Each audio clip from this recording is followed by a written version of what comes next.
Multitasking, multi-everything people out there. Take it away.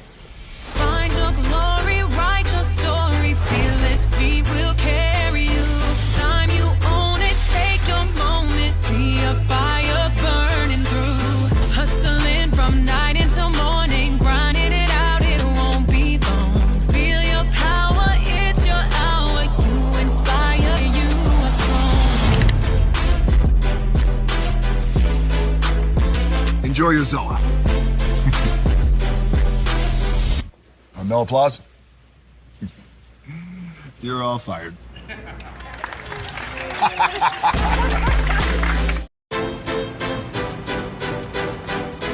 Now that you've reached the stage in your life where quality television is important, Nubian TV is a black network that speaks to your lifestyle. Nubian TV is the world's first digital network devoted to the upscale and political lifestyles of black people. Nubian TV's programming includes politics, travel, fashion, food, automotive, arts and culture, civil rights, music, and more. Watch now on Amazon Fire TV, Roku, or watch globally at nubiantv.net. Nubian TV, it's what you want to watch. Caesar. Just look at him. Politician, general, author, ruler, man.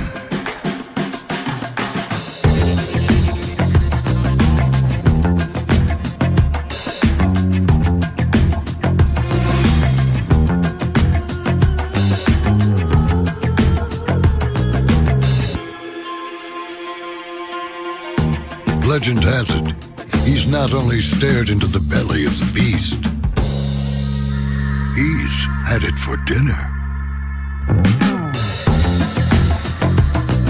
Here he's free to relax, or party, or relax, or party, or relax, and party. His is a world of opulence, excess, and the occasional impulse buy. Not one to rest on his laurels, he's famous for ushering in a new age of entertainment. So, for anyone seeking a place where the sun never sets on a good time, all this awaits.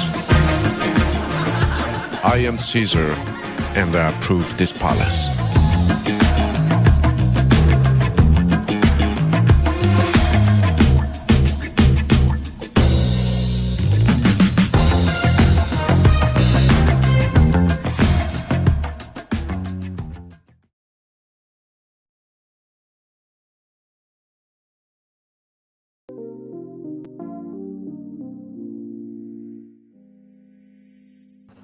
Well, hello, and hello to you, and you. Welcome in, and good morning, everybody. It is 3 minutes after 11 a.m. on the dot. Welcome into the morning edition of Brainley's Virtual Tour Live. Glad to have you. We do have a lot to get to.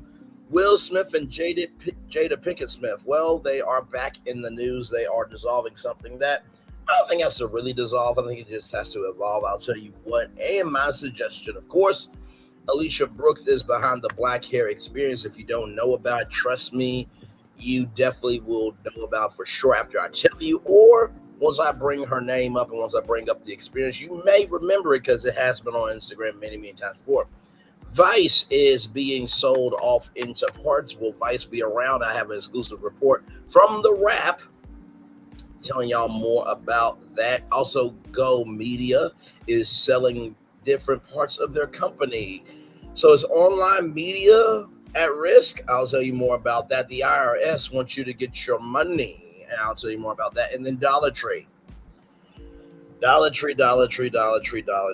going on with the dollar stores these days? Well, let's find out. Higher is waiting, low is available. But either way, we are live on tour. Let me take down this iconic intro. You see the virtual tour background, you hear the virtual tour music, and then there is me. Hi, everybody. Good morning to you. Good morning. Got a lot to get to today. Got a lot to get to today, and I'm doing some research because I heard something from Just Hilarious from the Breakfast Club about who could potentially be owning Revolt TV. But y'all know me, I don't say anything unless there's enough information. And even if there's not enough information, I will at least expand upon my opinion. Depending on what's going on. So I'm still doing research into that. So, of course, I got a show for y'all tonight at 6 p.m., but we will get to that soon enough. So let me get to. Here we go. Man. Oh, hang on, y'all.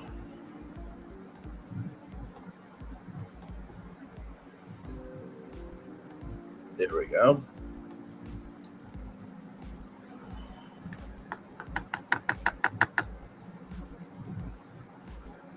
Come on. Work with me, not against me here, please, and thank you.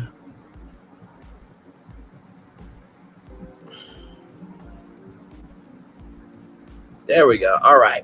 So this comes to us from the Jasmine brand, of course. Will and Jada Pinkett Smith's foundation reportedly closing nearly after 30 years. Donations dropped after the infamous Chris Rock slap. Well, good damn.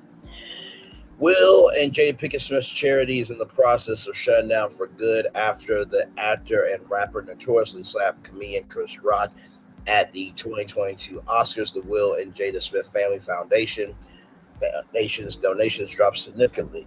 Based on tax records, the enterprise's revenue was $365,870 in 2022, compared to the millions of dollars attained prior, $1,760,000 in 2020, and $2,138,660 in 2021, according to the report. The 2023 tax information from the period is set to come out in the next few months.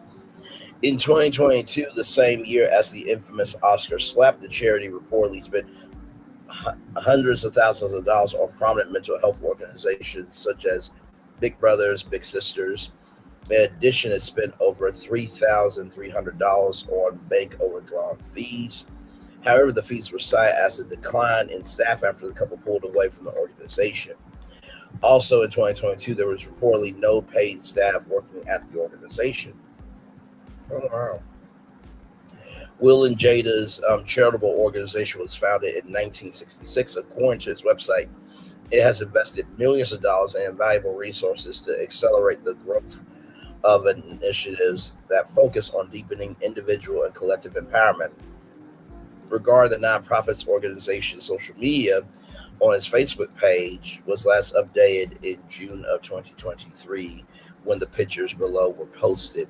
Full story on JasmineBrand.com.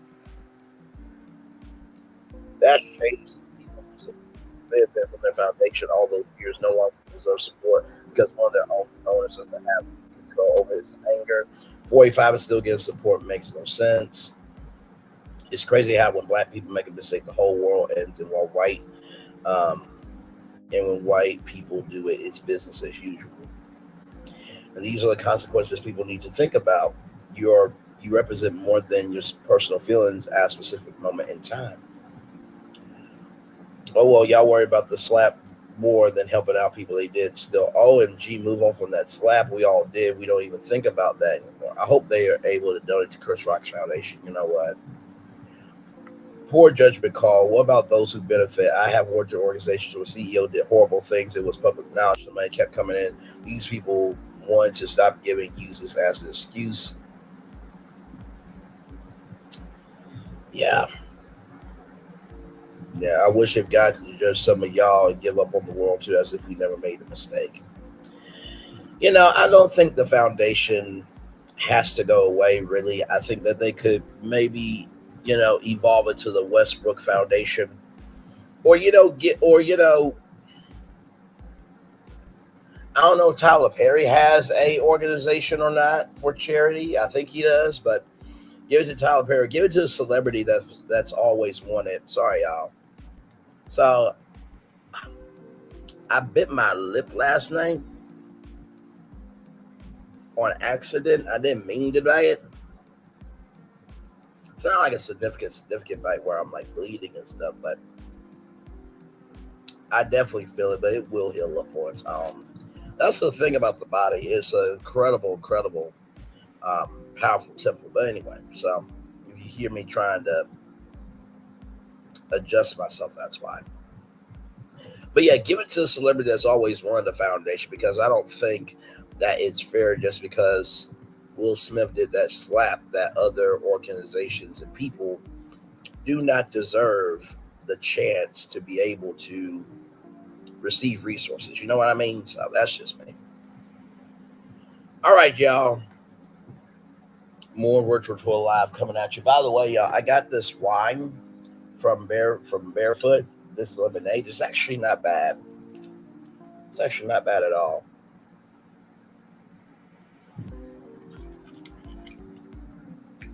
Not bad at all. And Moscato is usually sweet anyway. So yeah. All right, y'all. Alisha Brooks' vision for the Black Hair Experience. The unique boutique shop serves as a multi-purpose culture hub. So we're gonna play this video here.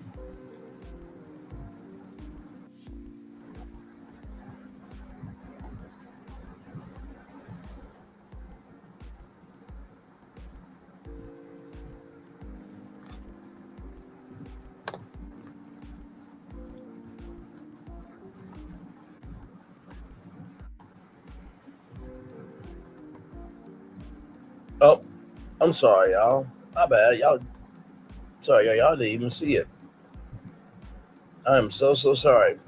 So this comes to us from rollingout.com. Alisha Brooks' vision for the Black Hair Experience. The unique boutique shop serves as a multi-purpose cultural hub.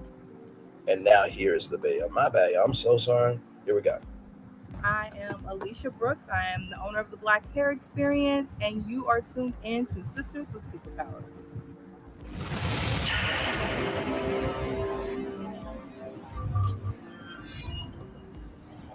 All right, Ms. Brooks. So first things first, how long has the Black Hair Experience been around? Yeah, so we opened our doors in November 2020. Before then, we were the digital platform, and the pandemic hit, so we had to take the nice and slow with in person. And how do you feel about just kind of the setup and how everything has come out? Yeah, I honestly feel extremely blessed and supported by our community. We've been able to open pop-ups across the country, starting with Atlanta, but we've been in DC, LA, New York, all of Texas. So it's been really exciting. And I guess, how is today's panel discussion, hosting something like this for Black women to, I guess, speak out and everything like that? Absolutely. I think the connection between Black women in sports and the conversation about our hair is a much needed one. I think if we have more events like this, more celebration of people in those spaces, I think it'll only better the community and awareness. You see, I'm growing my hair a little bit right here. What are 3 hair tips? Ooh, hair tips. Oh my goodness. For 2024. For 2024, I say definitely embrace your own texture, embrace your own style. I would say definitely don't try to copy or do anything that anyone else is suggesting. Just walk to your own beat. Definitely want to take care of your hair. Find a stylist in your area, someone to keep your ends trimmed. And definitely test out products. I say, different products work for different types of hair. So not everything is going to work for everyone, but you just got to find your own. It's Women's History Month. Who's one Black woman who really inspired you and influenced you? Ooh, Issa Rae. I think I'm a creative at heart. I'm a graphic designer by trade. So naturally, I feel inspired by her pretty much every day. And how can Black men better support Black women in 2024? Yeah, just continuing to listen and show up for us. And I think that's really important.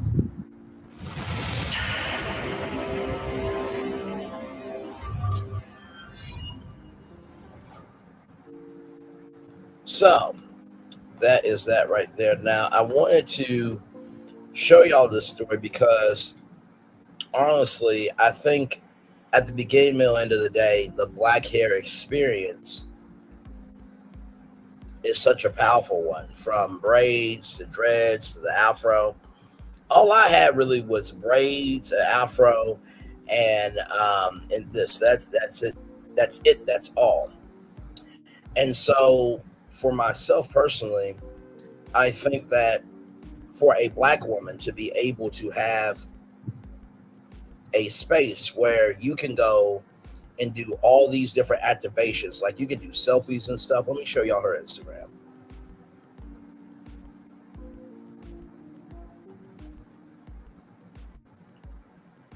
So this is her Instagram here. This is the owner here, and this is her beautiful family. Beautiful, beautiful family there. I'm trying to find if there is anything on her. Maybe I have to go to the actual Black Hair Experience on Instagram. Y'all give me a moment.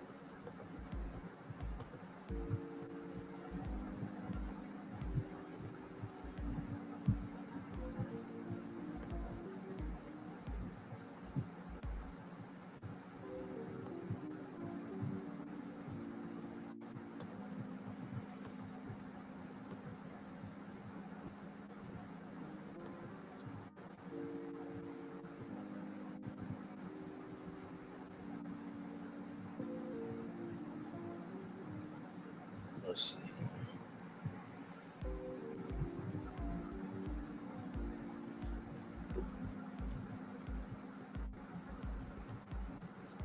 Hang on, y'all. I'm sorry. I'm trying to get this together for y'all. Hang on.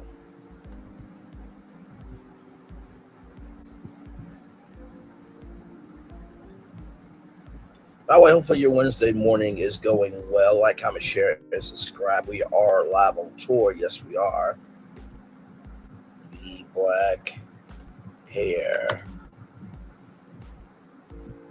There we go. The Black Hair Experience. So here it is. Here, this is the #1 Black-owned selfie museum. So I have seen this many times on Instagram, and so here is one of the things here. So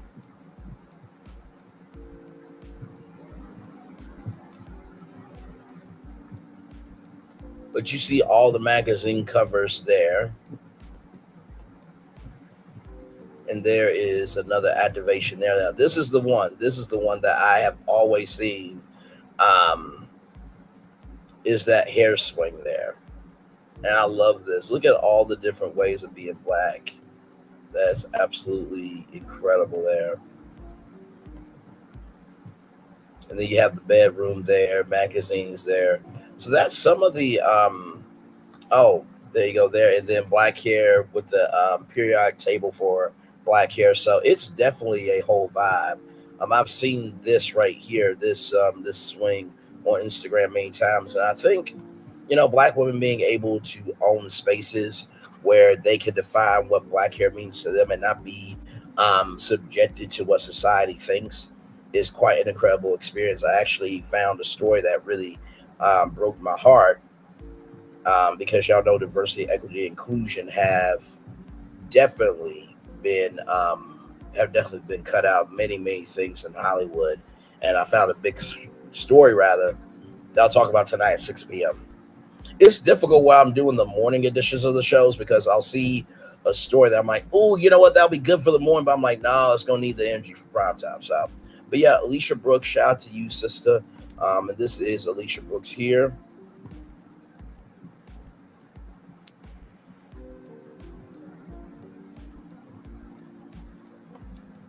This is Alisha Brooks here, the owner of the Black Hair Experience.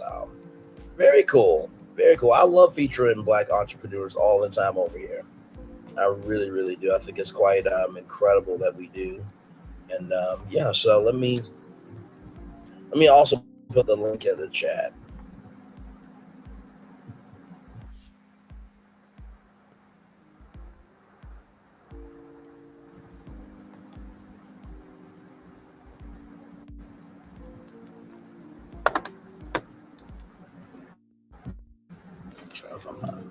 Oh, there it is. There's my phone. Sorry, y'all. Got a lot going on this morning.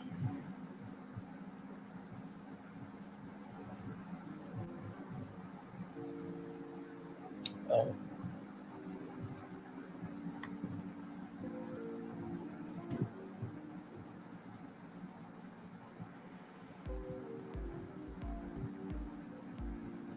Okay, I'll check that out a little bit later.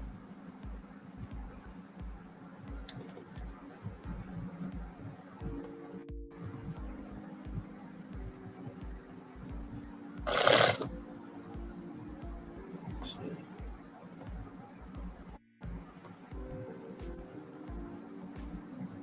All right, here we go. Here, visit our website.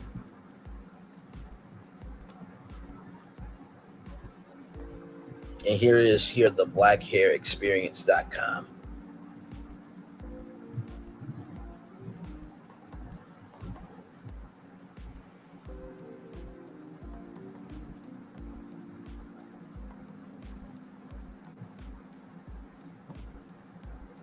So here is here.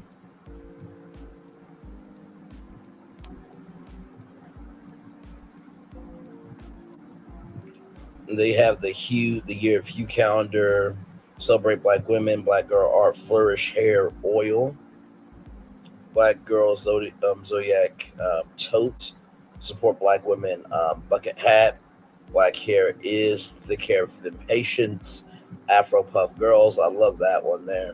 Sips tea and supports Black women. That's what's up. And then they're supposed to have one coming to Miami soon. So.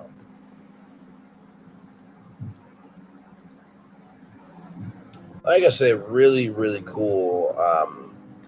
Not just brand and company, but just a really cool vibe for sure. Let me put that in the chat. There we go. blackhairexperience.com. Right there. Awesome sauce. All right, y'all. Let's go to Vice now. We got more Virtual Troll Live coming at you right from the space right here and right now. This comes to us from the Wrap via Yahoo Entertainment. Shane Smith scrambles up to save what is left of Vice, the media empire he built and blew up. Exclusive. When Vince co-founder Shane Smith disappeared from the public view 5 years ago, it seemed about time.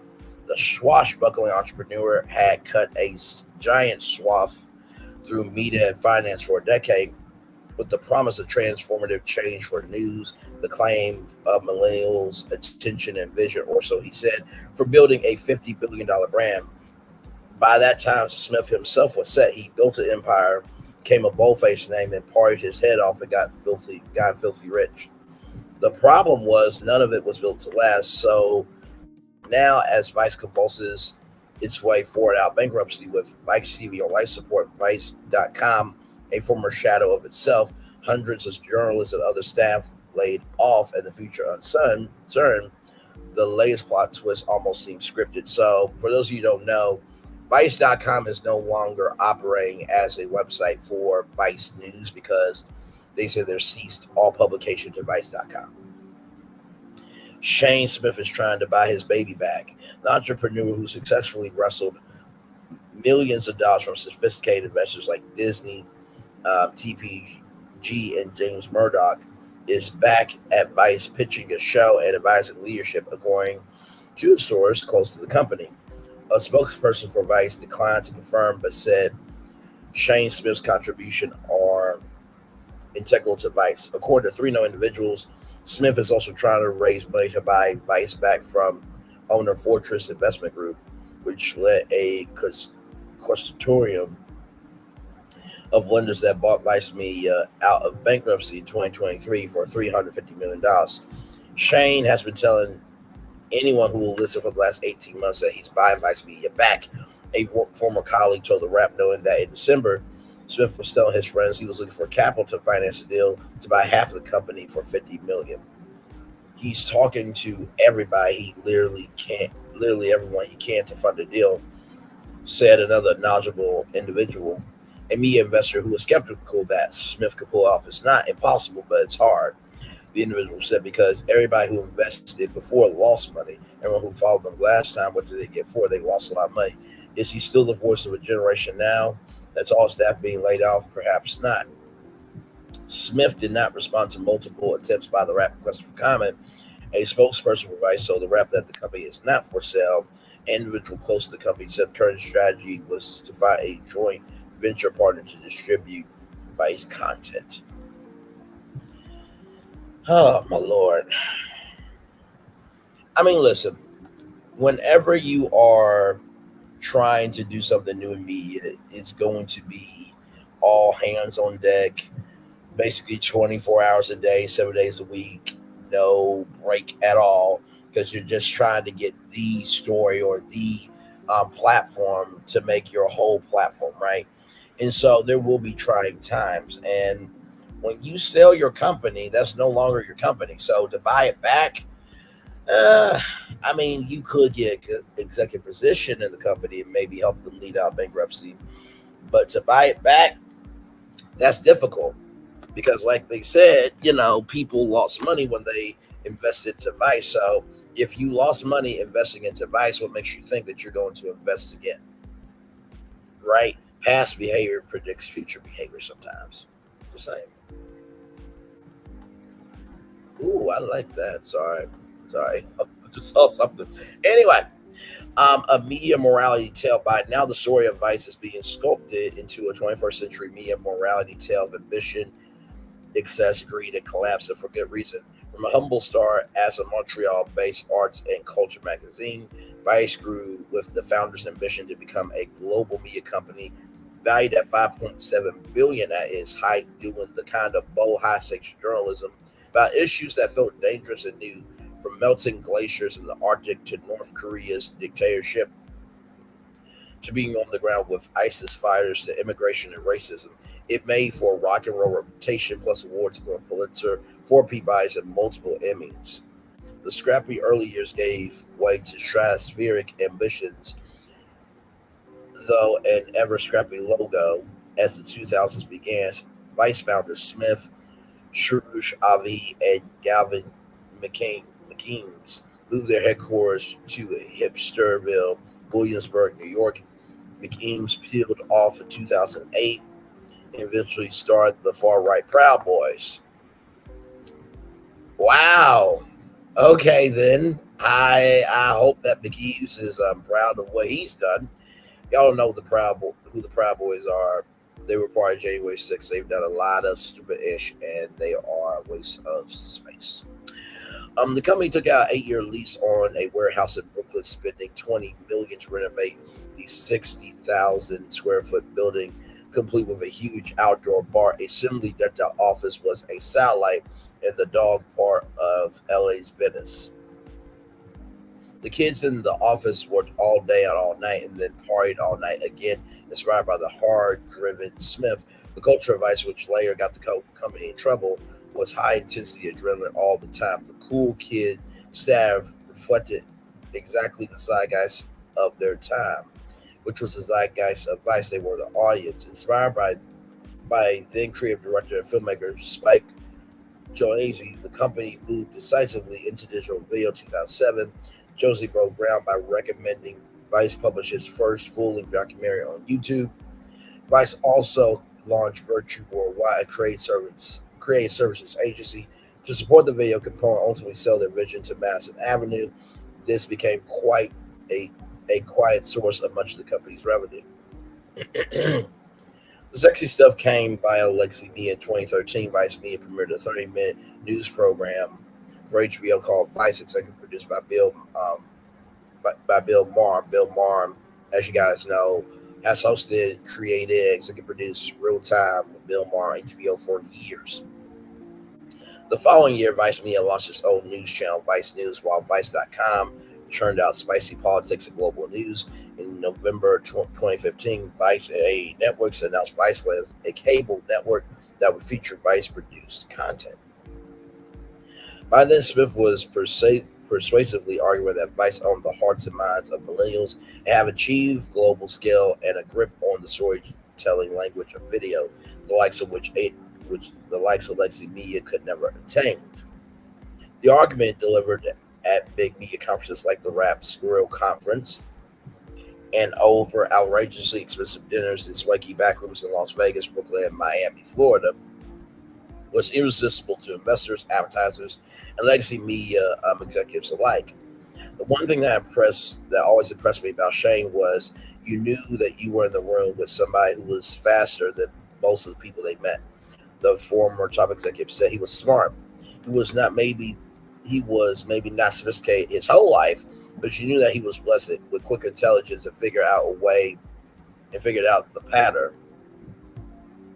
the way that let him play to that adventure, a way that surpasses a really great sales guy. He was another level from that. You got the sense that there was something real underneath it. What underneath it, he was using to his advantage. True. I mean, like I said, all the media ideas I give out, the way I break down media, sure, I have that intellect, I have that soul, I have that je ne sais quoi, as they say. But how do you sustain that without getting greedy? How do you know what deals to take and what deals to reject?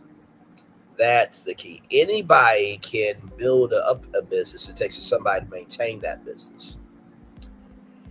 So, financial FOMO. Legacy media began investing at eye-popping valuations in 2013. Rupert Murdoch's 21st Century Fox put in $70 million for 5% of the company. Then in 2014, A&E came in for 10% of the company at $250 million.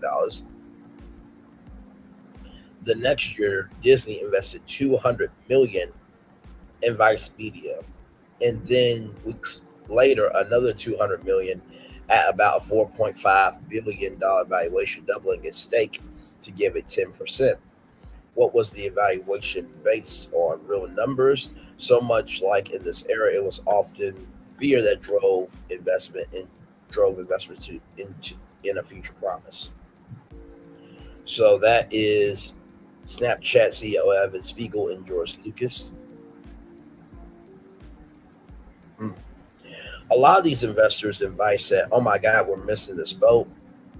We got to get on the boat." Jeff Jarvis, director of the Tal Knight Center for Entrepreneurial Journalism at Cunning, that is University of New York, Central University of New York, I think. Hang on, let me see something. Because I know that for some of you may not really know, but it's the City University of New York, City University of New York.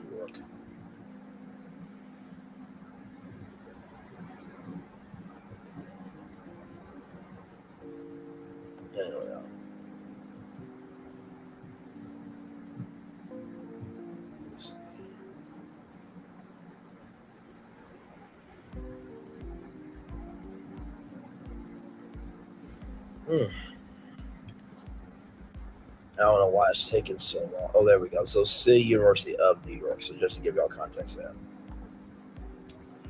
All right, they paid way too much for whatever it was they did out of fear. It was FOMO, fear of missing out. It was pure financial fear of missing out. After they overpaid like hell, Vice overspent like hell. Jarvis said, I mean, the offices, the talent they hired, the last things that they did. People were tripping over themselves to be investors, said Jill Aberson, author of Merchants of Truth, The Business of News and the Fight for Facts, which chronicles the shift in news in the century. Big shots were investing in Vice, she said, because it was kind of cool, because it was cool to hang out with Shane Smith. That kind of things wore off fast. At that time, Smith was smart enough to take his money off the table. According to two individuals close to the company, the media entrepreneur sold $160 million of his shares around the time of the Disney investment, which had not been previously reported. A Vice spokesperson said that the number wasn't accurate, but confirmed that institutional investors, as well as several employees, opted to retire shares that year. Significantly, Smith is the only person who was enriched in this venture. Tom Friston, former head of Viacom, which is now Paramount. Before Paramount, it was Viacom CBS, who invested in 2011, has seen no return at all. According to the individual with knowledge of the company's finances, co-founder Aveli never took a windfall, according to that same individual. Shane got a lot of money out and nobody else did, a former member of the Vice Board said. Neither did the executive who left in 2018 with a hope that his shares, now worthless, will ultimately pay out. He said Smith led everyone to believe that they would see a huge payday. No one assumed that they were working for a Franciscan monk. The former executive said, the thing I'm pissed about, disappointed by, was a bigger component. Early on in the company's history, Shane was vocal about how everyone's going to be rich, how the success was going to be across the board. The biggest sin was that he did shift his posture and how he was described compensation, the opportunity being handed out to hundreds of people being hired who in no real world was going to be rich. The executive he was still trapezing around inconscended in his belief that this was still going to work. Through that list, he took everybody for a ride.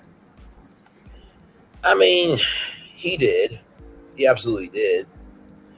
And when it comes to having a board of directors as shareholders, it's up to you to figure out what are the benefits for your shareholders, what are the benefits for your board of directors, and then you have to have a budget to make sure that all those people get their just due. Because they don't get their just due, then they can sue you because you lied about the rules and regulations and the benefits, what they could have received.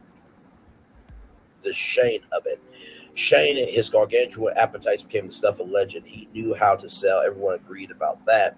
He also knew how to live large and brag about. Smith's Instagram is packed with photos of dangerous and war-torn locales. He has reported from, including North Korea, Iran, Afghanistan, Kashmir, Libya, Yemen, and Darfur. And there are pictures with him separately with Presidents Obama and Biden. Smith's personal vice is blackjack, which he played in a Las Vegas private salon with 25,000 orange-colored chips known as pumpkins, according to numerous sources who know him. A fellow Vegas high roller told the rep that Smith will arrive via private jet sent by the casinos with sacks of shrink wrap money. It all went to his head. How could he not? So I know what you guys are probably thinking. Wait a minute. What, Braylon? Are you serious? Yes. Yes, I am. Yes, I am very, very serious.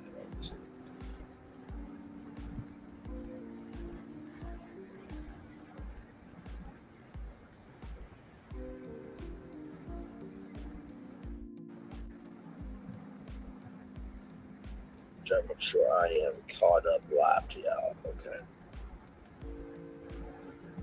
All right, let's go back down. So for those of you who don't know, so remember how I told y'all the story about Bruno Mars, right? And how allegedly he had like a $50 million bill to MGM. Now, MGM said that he doesn't have a bill, but there was a Vegas high roller that that saw that Bruno Mars lost $17 million. If you are a Vegas high roller, right, and you win tournaments and stuff like that, the casinos will send you a private jet. The casinos will pay for your hotel room. The casinos will pay for your food and drinks. Like, that's a real thing. So when it was said, and I quote, that, let me stop sharing real quick. Sorry, y'all. Because on y'all screen,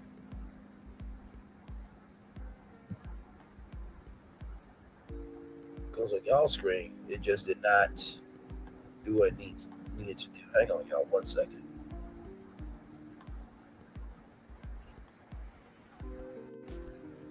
There we go. Okay, now we're back. All right, so this is all the stuff that I read here. I don't know why I wasn't going when it was going, but anyway, we are back. I just had to figure that out, guys. All right, here we go. In 2016, Smith invited a Wall Street Journal report to the $23 million house he just bought, apparently sight unseen, in Santa Monica, California, with his then wife Tamika and two small children. After describing the luscious grounds and the two beige Range Rovers parked in the driveway, neither of which Smith drove, the report asked about a juicy story that was going around. Smith, it was said, had a very successful night at the blackjack table during the Consumer Electronics Show in Vegas the previous year, and then dropped $300,000 on a meal at the Bellagio Steakhouse for the vice board of directors. Was it true? It wasn't a $300,000 dinner, Smith shot back. It was $380,000 plus tip. I broke the Vegas tip record. He was equally free spending with some of his staff. One former executive saw Smith send an assistant to get cash so he could personally give staffers bonuses of $1,500 so they could each buy their mom a present. So they could each buy their mom a present. Smith doled out the packets of cash at the office holiday party in 2014. Smith cut a infamous profile at the advertising confined Cannes Lions in France, where in 2016 he was named the Cannes Lions Media Person of the Year. Speaking from the stage, he extolled the value and risk taking behind the news organization, all the dangerous places that he and his Vice team report from around the world. Smith was famed for renting the Vice Villa. Ad executives would clamor to get on the guest list and party in the pool with the Vice staff, all who stayed there with Smith. At the close of the Cannes Festival, he threw a techno music blowout at a grungy black wall casino, partying on stage with Bono and Apple's John Ivey. His good friend Freeston was never far behind. The end of fun and games could last. These things never do. As a company, Vice never got ahead of its expenses. Continually raised made a higher valuations to chase the promise of massive global scale. As media valuations began to turn in 2017, Vice raised another eye-popping $450 million. This time for private equity firm TPG at a valuation of $5.7 billion. The money was slated for still more expansion for increased spending on scripted programming and ongoing international expansion. But by then, Facebook and Google had begun to eat most online advertising. A lot of investors' advice said, "Oh my God, we're missing the boat. We gotta get on the boat." They paid way too much for whatever it was. They did have fear, pure financial fear of missing out. Jeff Jarvis, director of the Tao Knights of Entrepreneurial Journalism at City University of New York. There was a basic flaw in the business model, which depended so heavily on native advertising. Abraham said the advertising agency Virtue at points had more actual staff members than the creative arm of Vice. Advertising was a bad bet. That's why all these places are going under. Vice did have the massive traffic it claimed and struggled to fulfill the advertising impression sold by its sales department and furiously bought outside traffic to do so. According to numerous former executives, in a statement to the Wrap, Vice called this category false. By 2017, the sales were drying up in digital media. The former top executive said the warn was turning on what traffic was getting. There was definitely a sense among executives that during the company's rise, Shane and senior executives were doing a lot of direct selling, doing the Vegas thing a lot, and a sense that this faded off as rounds were being raised. Another top media executive said that Vice struggled to develop its own audience. They never had ongoing day in, day out large following that came to them or Vice directly. The executive said they were always dependent on the folks at platforms. When HBO didn't want to run Vice News anymore, that was a big problem, and that's why the evaluation was way too high. Because they were in essence then a production company. You know what this is reminding me of? This is reminding me of Carlos Watson. For those of you who may not remember Carlos Watson, I did not so much a documentary per se, although you could call it a documentary, a live documentary. It was a live documentary of Carlos Watson and the fact that he got arrested for fraud. Let me find it here.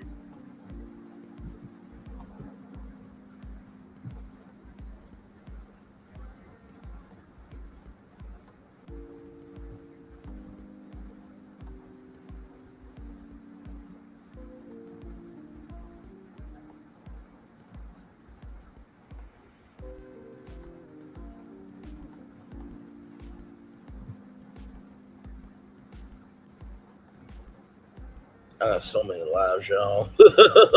I've been doing this for a long minute.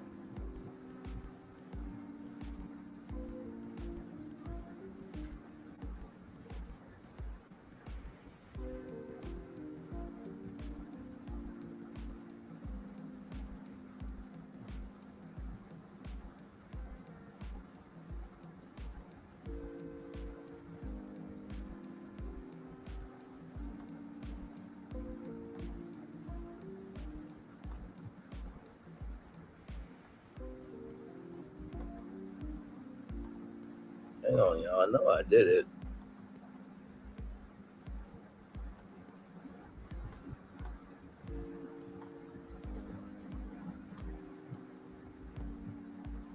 Here's Diddy.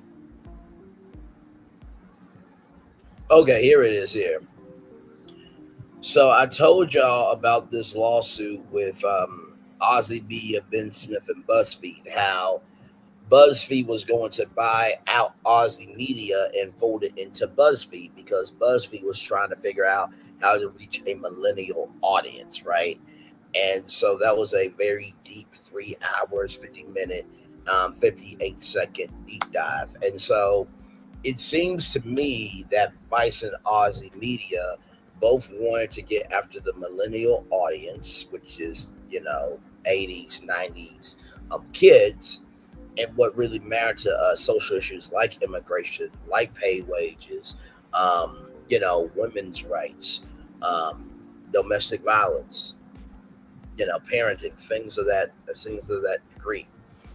And so to me, it seems like Vice always got ahead of its skis and they did not know how to manage their platform. That's what it seemed like to me. All right, let me get back on this. In reality, Vice Media was not reinventing media. It was simply a really cool production company that was making TV shows to syndicate. Jarvis came to realize it wasn't that it wasn't that innovative of a model. Jarvis said, and Smith defended it. There's a lot of money there where you're competing with Hollywood, which is not easy. There was nothing particularly new about it, so they were vulnerable. Management was not their strength. It was Peter Pan and the Lost Boys in that place. A top firm executive said, Peter knows what's going on, but the Lost Boys are lost. Then in 2017 came a devastating expose in the New York Times, revealing 4 settlements involving allegations of sexual harassment or defamation against Vice employees. And 20 other women told the publication that they had experienced or observed sexual misconduct, including unwanted kisses, groping, lewd remarks, and propositions for sex. The Shank era was over. 3 months later, Shank stepped down.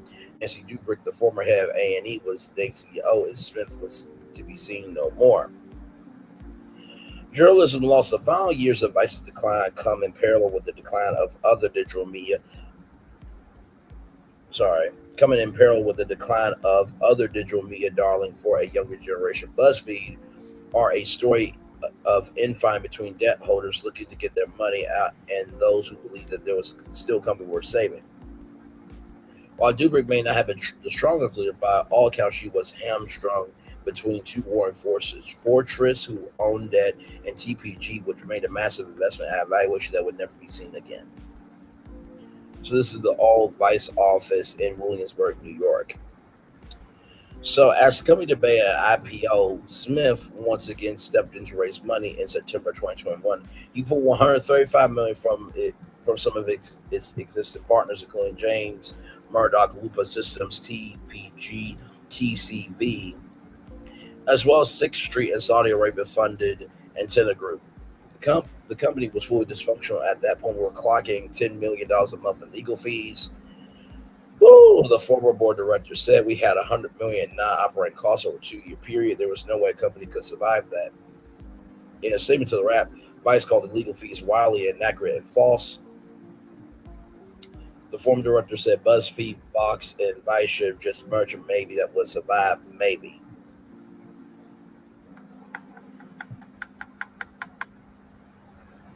I don't know, right? I mean, if you combine resources, sure, but you're not just combining resources, you're not just combining people, you're not just combining brands, but you're also combining budgets.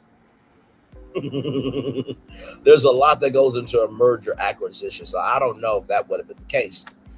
At this point, Vice is mainly an advertising agency and production studio functioning under the Pulse Films and Vice Studio labels. The Focus said an individual with knowledge of Fortress thinking is on being a business-to-business content company. The executive said that Fortress expects Vice to be profitable in the second half of 2024.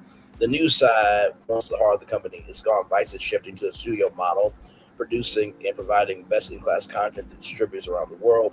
The Vice spokesperson told the Rep, Vice has exited the costly day-to-day news business. The individual with knowledge of Fortress and the advertising agency is very core to the strategy going forward, said the Vice spokesperson. This is the end of the chapter, not the book. for Vice. Any reporting to the contrary is both short-term and short-sighted, as it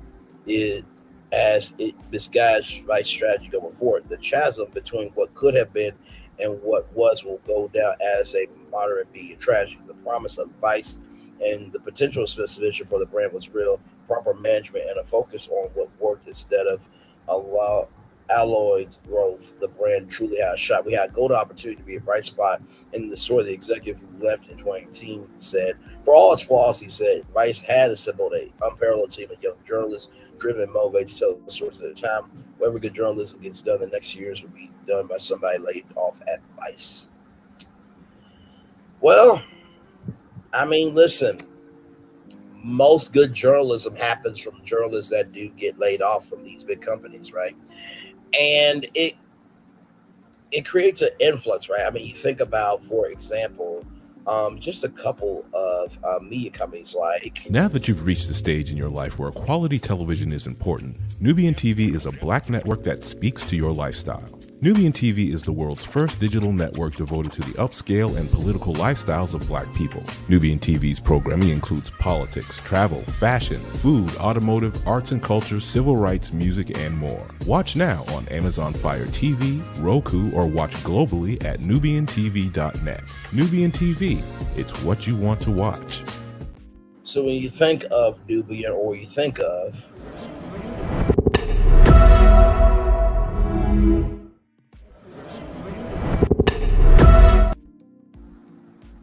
Sorry, y'all. Hang on. Let me get back to y'all. Hang on. Because I was trying to make a point.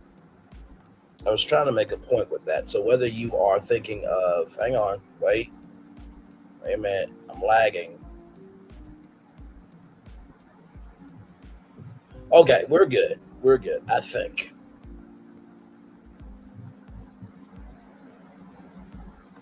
Hang on. Let me see my feedback monitor here. We go live. Okay, I think we're good.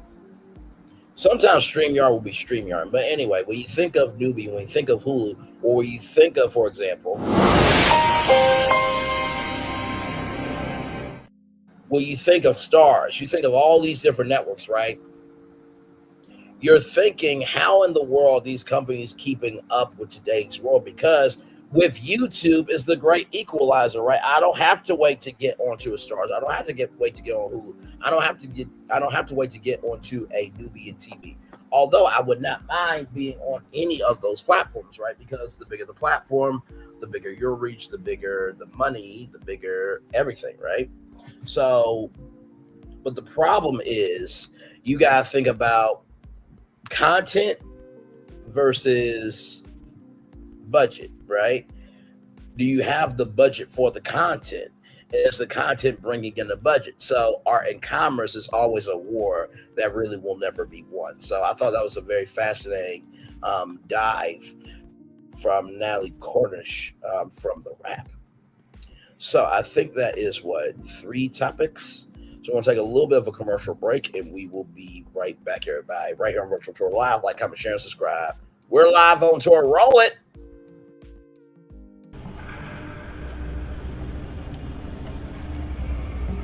I got a question for you.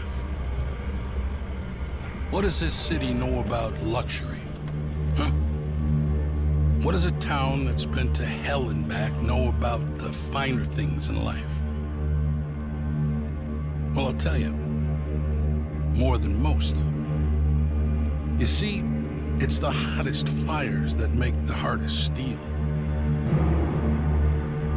Add hard work and conviction, and the know-how that runs generations deep in every last one of us. That's who we are. That's our story. Now, it's probably not the one you've been reading in papers, the one being written by folks who've never even been here and don't know what we're capable of. Because when it comes to luxury, it's as much about where it's from as who it's for.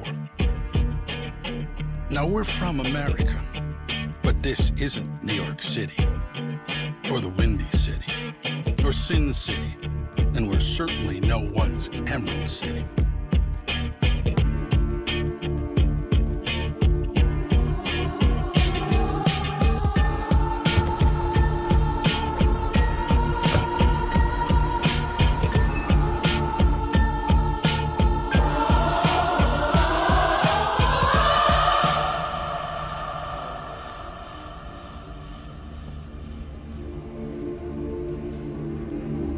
control the city. And this is what we do.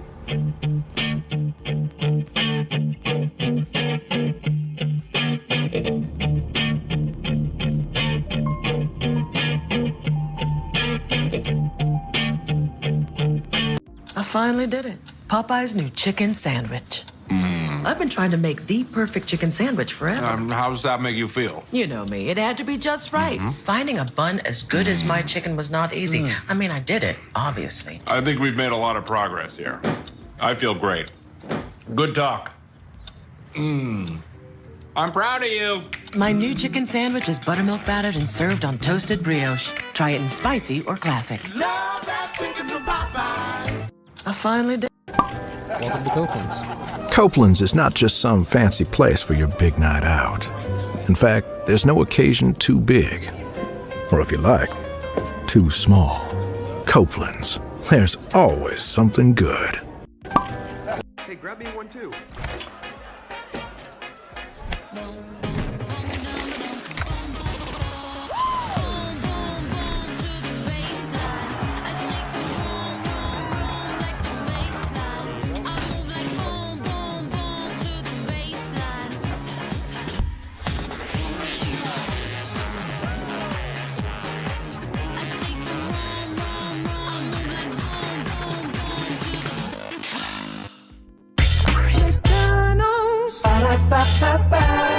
I'm loving it.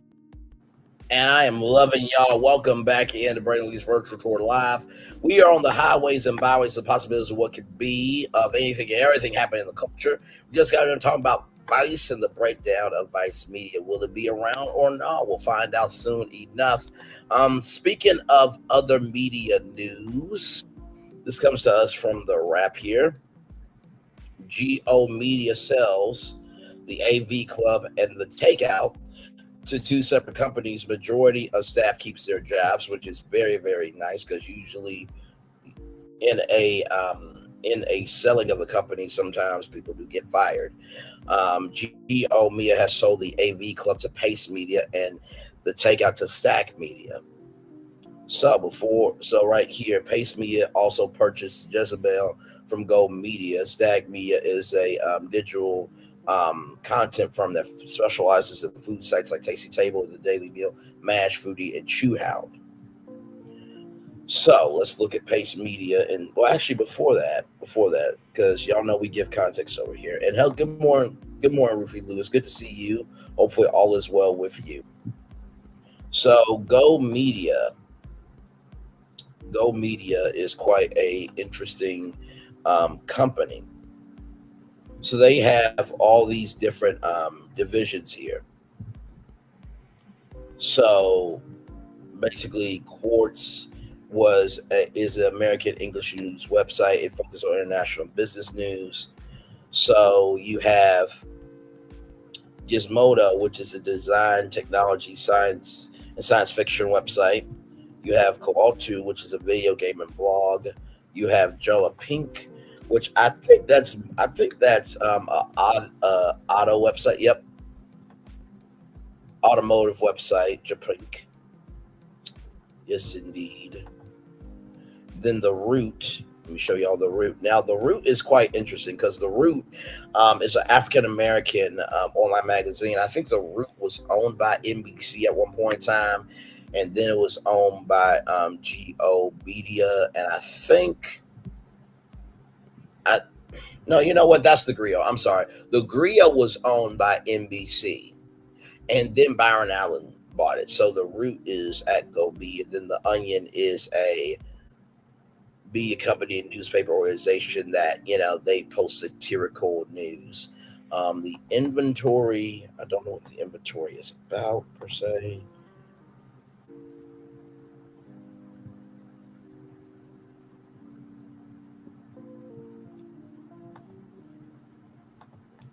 GO Media.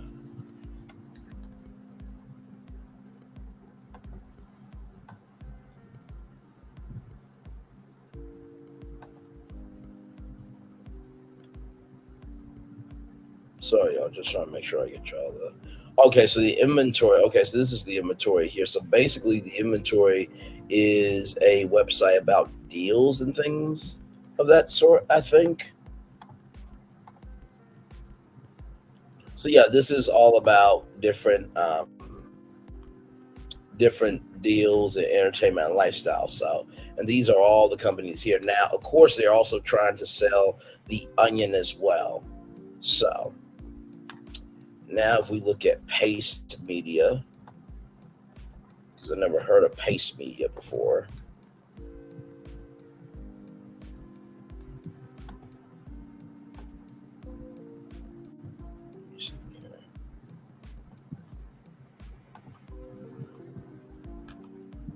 So Paste Media is. So this is Paste. This is Paste Media. So they have Jezebel.com. They just acquired the AV Club. So the AV Club pretty much is like a pop culture website essentially. It says here, as per of our transaction agreement, Pace will be offering positions to majority of the AV staff members. These continued positions are something we have worked diligently to include as a part of the overall deal. Shout out to Go Media for making sure that is a part of the deal. GOCO Jim Spangle wrote in a Tuesday memo to the staff. Unfortunately, due to Pace staffing plan, 2 members will not be going to Pace. Thus, will be parting ways with GO Media. Meanwhile, SAGME has agreed to make offers to the 2 takeout members. That's what's up. And Thursday will be offered reassignment to another GO Media site where they thankfully have a suitable position according to Spain for message. Business considerations that apparently appealed to GO's media board of directors included valuations that reflected a significant premium from the original purchase price of both websites and the relative position with the GO Media stable for these 2 wonderful brands. I'm confident that both of these sites will continue to thrive in their new homes. This statement continue. I would like to personally thank these teams for their hard work and dedication to make these sites so popular with readers. This is such a special talented group of journalists. GO recently sold Deadspin to its new owners, European startup Lineup Publishing did not carry over the existing staff. When Lineup Publishing made their offer, the media conglomerate was not actively shopping Deadspin. So, like I said, we'll see. We'll see. Like I said, I think when it comes to digital media, it's dicey because the attention span that we have is like a gnat, and to be able to keep an audience online is so difficult because you have so many. I mean, hell, there are Instagram outlets now. You know what I mean? So it's very, very difficult to keep up with the digital age today. So, and yes, y'all, I did tune to Shania Foster. She has the comments off, but she is basically just saying just who she is as a person and what she's about and how she just respects herself. And I understand that. I mean, you gotta know when to hold them and know where to fold them. You know what I mean? So all good in the neighborhood. All right. So more virtual tour live coming at you guys. This story here. I'm getting my taxes done. I hope you guys get your taxes done because I think the deadline is April 15th. If I'm not mistaken, this comes to us from BlackEnterprise.com. IRS warns Americans to claim over $1 billion in 2020 tax refunds before they expire. The IRS has issued a warning to taxpayers across the United States, cautioning that they may lose over $1 billion in unclaimed tax refunds. Oh, excuse me. Oh, sorry. Oh, excuse me. Give me one moment. Oh, my Lord.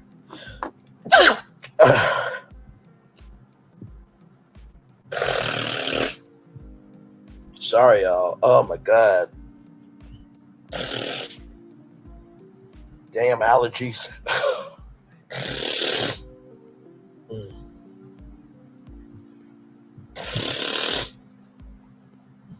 Oh, my Lord. Sorry, y'all.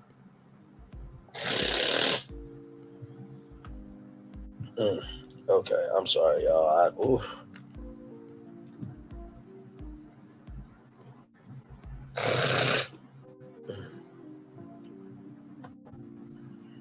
Okay. Ooh. Okay. Ooh, I'm so sorry, y'all. Oh, my Lord. Okay, I'm back, y'all. I'm sorry. Ooh, okay. So, let me get back on the story. And then we are almost done with the show, guys.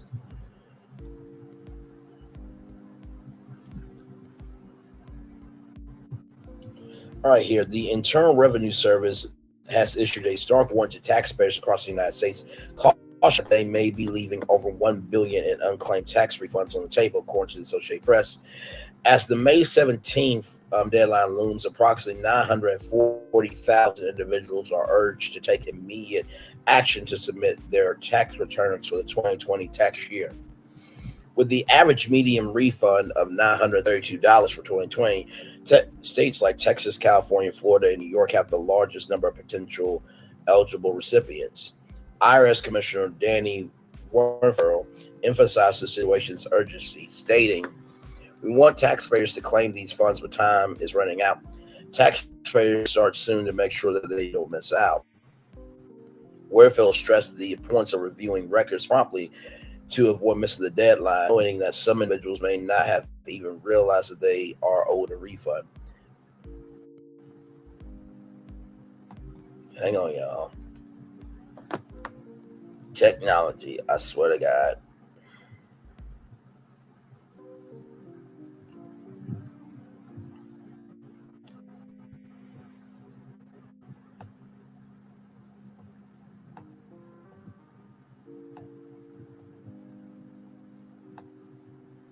Wait a minute. Okay, it's still working for me. Okay.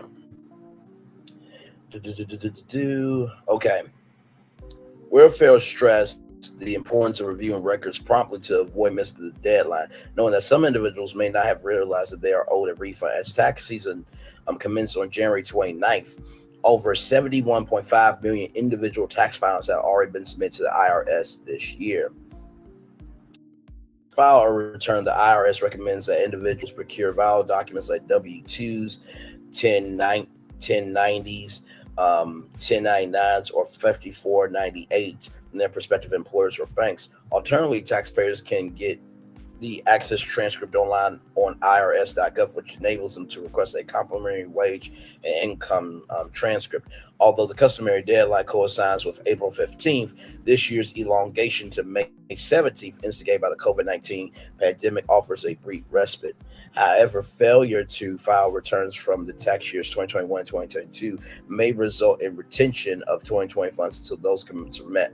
According to CNET, a portion of your refund may have been redirected to settle outstanding debts, including federal and state taxes, unemployment compensation, child support, spousal support, or other federal obligations such as student loans.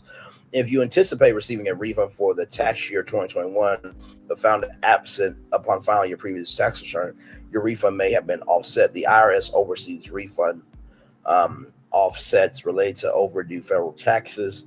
Affected individuals should expect to receive notification from their agency clarifying the offset. So, over $1 billion. Oh, wait a minute, what's that? Anyway, look like an interesting story about that bill. But anyway, over $1 billion in 2020 tax refunds. So, y'all go get your money. Get your money, get your money, get your money, get your money. All right. Last story for y'all, and then we'll probably find a positive news story and then close out the show. Dollar Tree. Dollar Tree. Lord help me.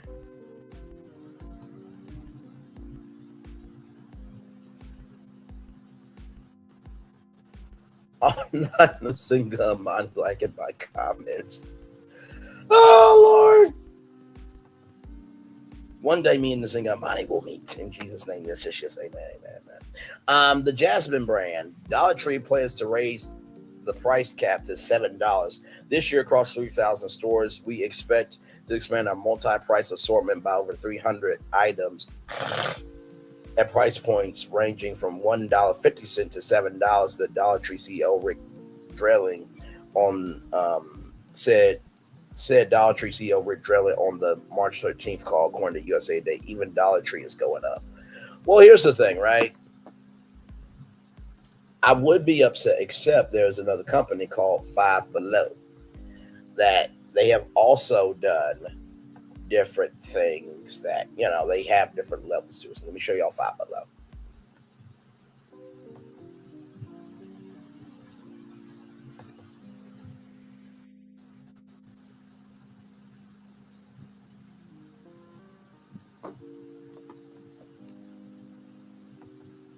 So here it is here. Let's see. I'm trying to find it for y'all here.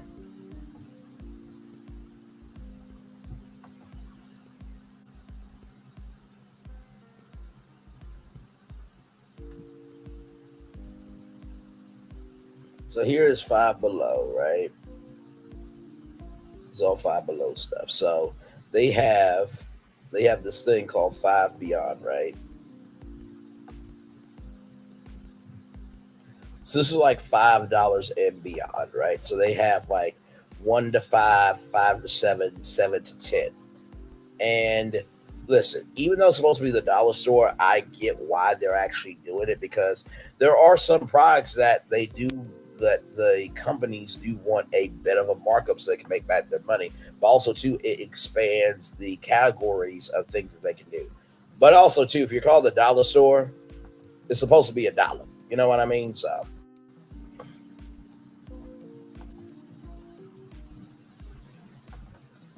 But yeah, let's see here. They'll be filing bankruptcy by the end of the year. Oh no, not that. Might as well close the stores now. They need to change their name because it's false advertisement. LOL. Folks are going to start going to Walmart, and Dollar Tree will be a thing that's from the past. Like Five Below, they should call it 7 and below. Oh my lord. Oh well, Walmart we go. I'll just get somebody else to do it. I'll go to Walmart's and get again for my 50-cent place. I can't remember the last time I went to that cluster up a store. Oh my god. I feel sorry for anyone who does and did work there. They should consider a name change then. Yeah, I might go back to Family Dollar and Walmart then. Well, I guess there's a few Dollar Trees now. No one shops there really anymore. After COVID, they raised the prices. So, listen, at the beginning, middle, end of the day, like Dollar Tree, even though they're doing this, people still gonna go to the dollar store. So, but anyway, I'm gonna turn on my camera now because I've run the show for over an hour. Good Lord Jesus.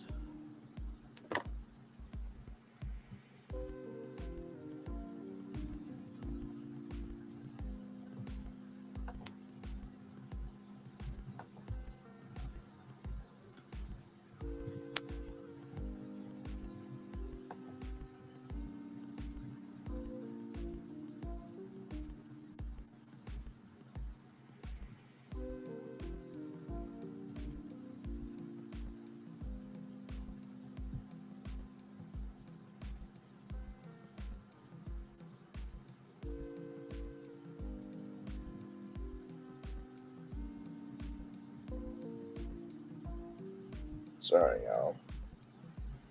Just doing a couple of the things on the Instagram.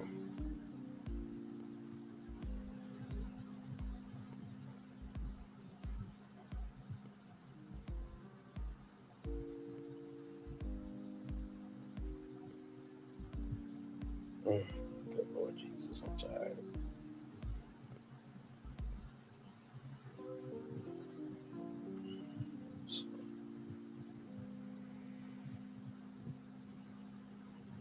Have y'all ever just had that energy of like you don't know why you feel tired, but you feel tired though?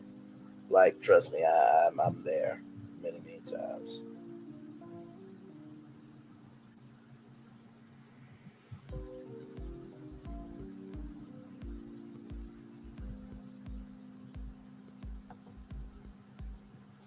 But yes, indeed. So let's see. Let's find a positive news story for y'all. Let's see here.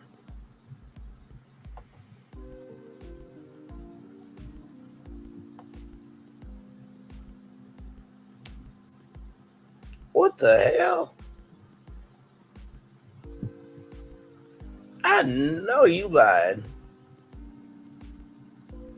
I'm trying to get to media takeout, and they're saying that that I gotta see if I'm human or not. I cannot. All right, here's a positive news story for y'all. Here we go. Now, this comes to us from Media Takeout here.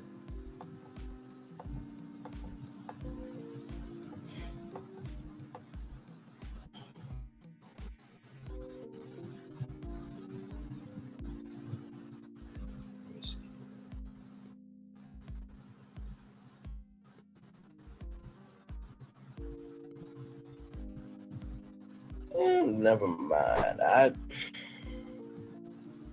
This is kind of an old story. Never mind. Ciao. Oh, you know what? I know what I'll do. Oh, excuse me. Sorry, y'all. Sorry.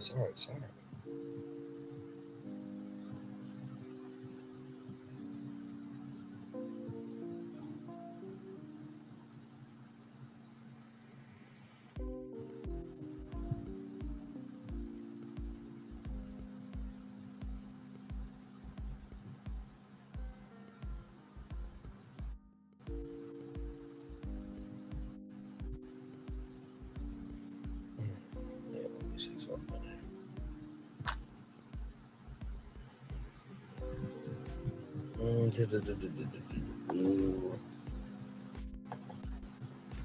Let me see something. Let me go to what?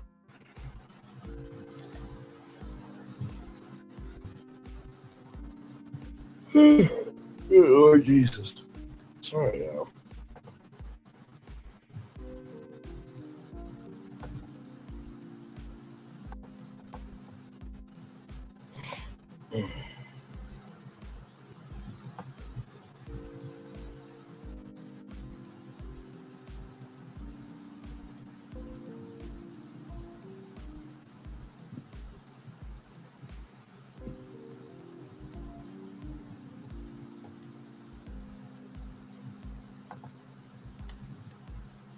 Trying to find something positive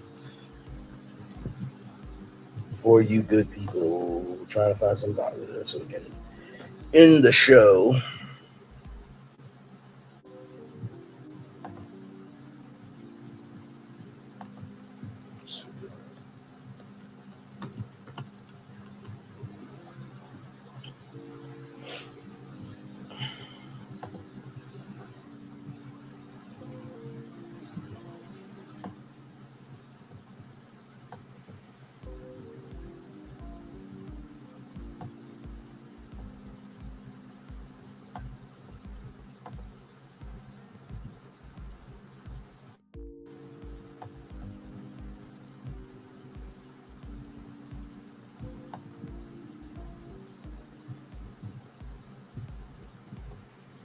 Now here's something good. Let's do this one.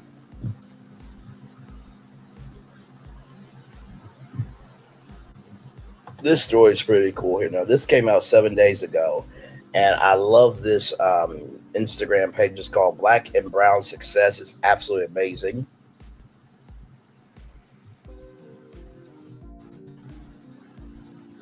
So once it shares here.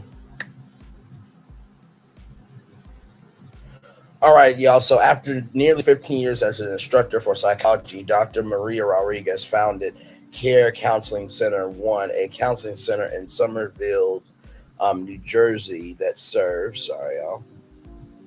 We'll look at her Instagram here.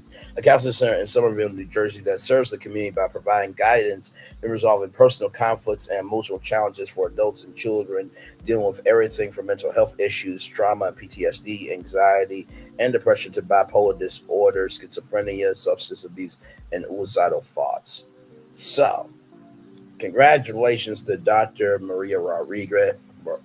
Then here is her counseling center here. And they also do speak Spanish, everybody. So if you are a Spanish-speaking person, you are welcomed at that platform. So how cool is that? Always love promoting the good stuff over here. Really, really do. And we definitely need more of it in today's culture, for sure, with everything going on.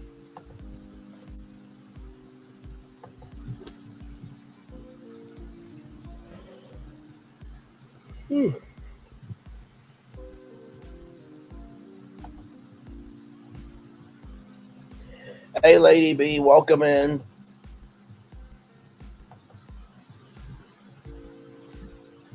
Welcome in. Just chilling.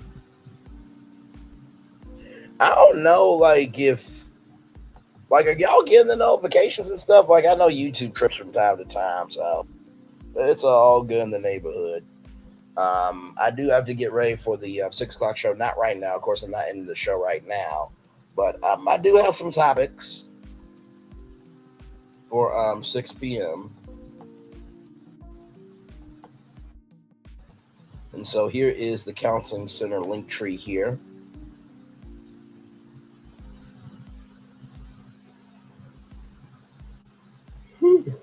Excuse me. Jesus Christ.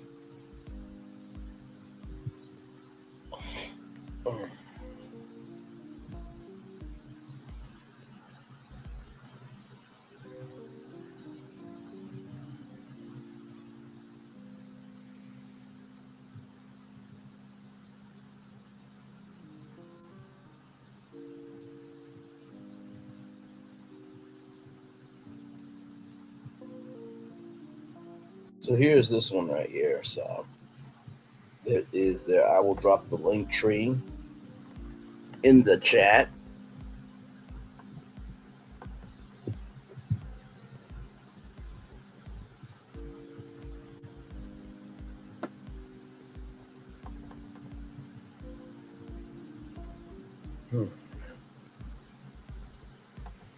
Child, a lot going on in the world today. Good Lord Jesus.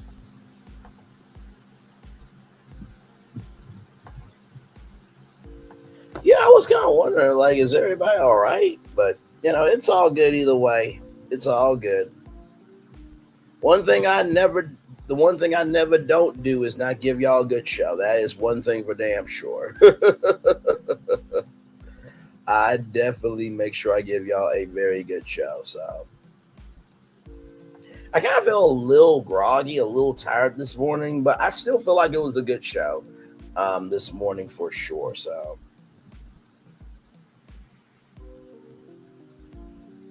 hang on, y'all. Let me see something, because something is not cooperating here. Hang on, let me stop sharing the screen.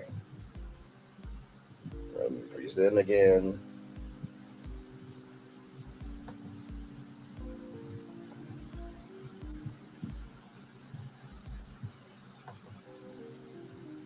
Present screen.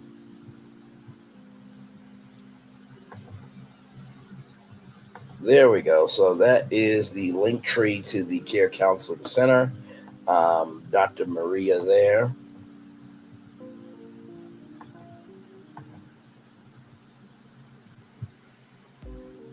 And of course, I'll show y'all the actual website here.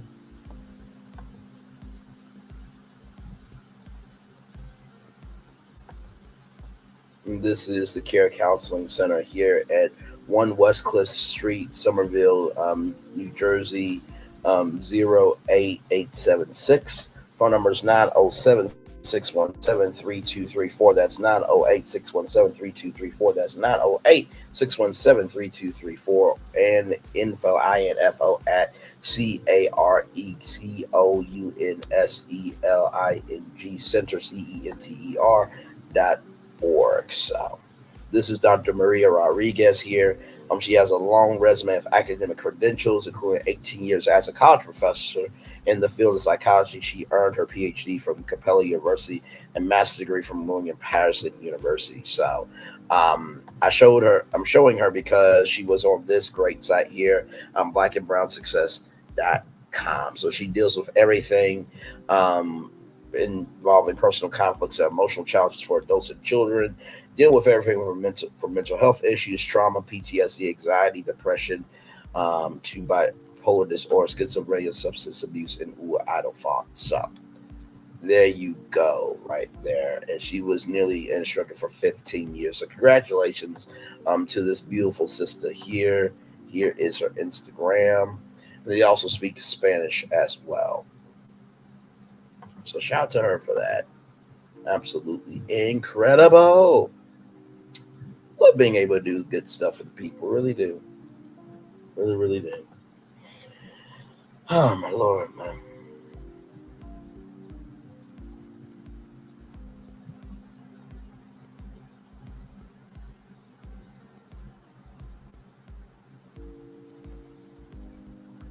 Ooh. Okay, I'm gonna give y'all another commercial break real quick here. What is this feeling that everyone's feeling? Ding, ding, ding. With such feeling. Ding, ding, ding. This winning feeling. Ding, ding, ding. This tingle of success. This sensation of triumph. Ding, ding, ding. This is... Oh, I can feel it! This season, everyone gets the winning feeling. Win guaranteed prizes like $250 grand and more. Only at Dave & Buster's. Hey, grab me one too.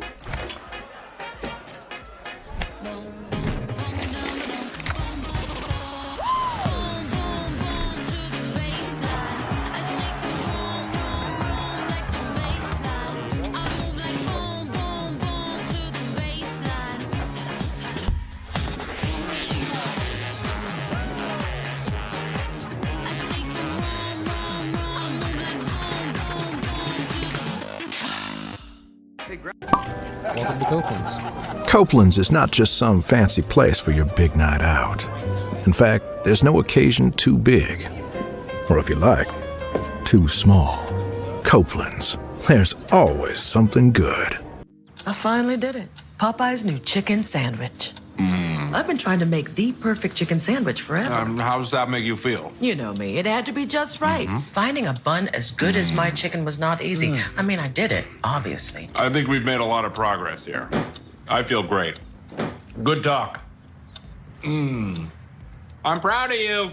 My new chicken sandwich is buttermilk battered and served on toasted brioche. Try it in spicy or classic. Love that chicken from Popeyes. Things have been a little quiet around here. We've missed the fun. We've missed the excitement. We've missed the entertainment. We've missed the nightlife. But most of all, we've missed you. We're getting ready. Caesar's Rewards. We can't wait to welcome you back. Even Caesar and Cleopatra, as old as they are, they get tired too, Lady B. Listen. No, I feel, you know what? Here's the thing, right? I try my very best to like push through anything and everything, right? So like, you know, we talked about Will and Jada Smith, that they are disbanding their foundation.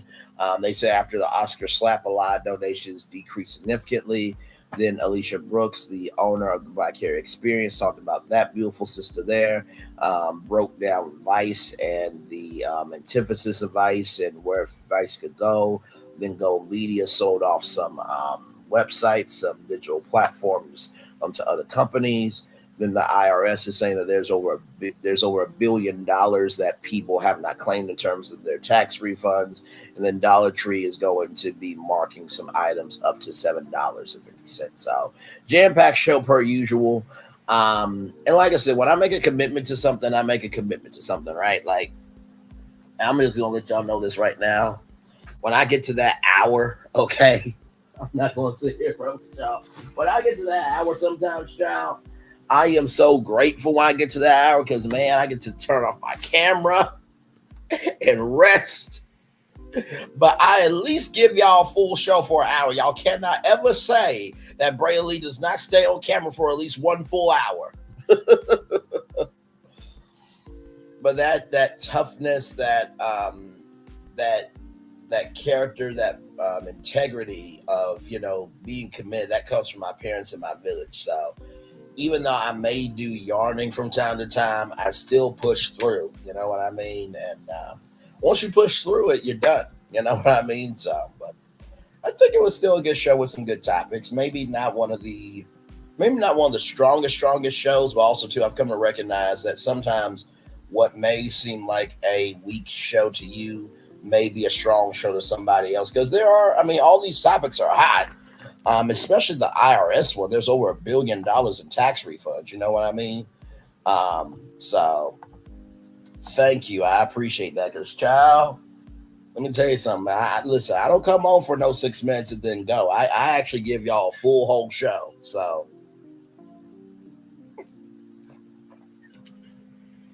now listen, if I'm sick or something, then it is what it is.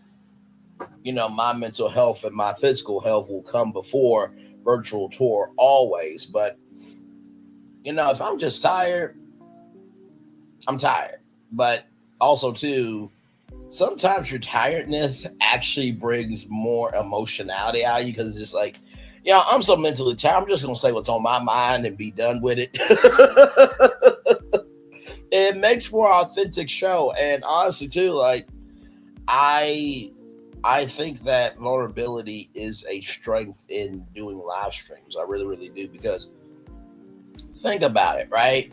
If you're always like, oh my God, welcome into my stream. We're going to have such a good time today. And yay. It's like, okay, first of all, can you please tone down your energy by about 50 notches? Because nobody's ever that happy on every single stream. Like, you're going to yawn. You're going to feel tired. You're going to cry. You might be pissed. You might be sad. Like, it's just like what Ellen said about, you know, being the be kind lady. Like, she could not ever showcase any emotion because she was always saying be kind to one another.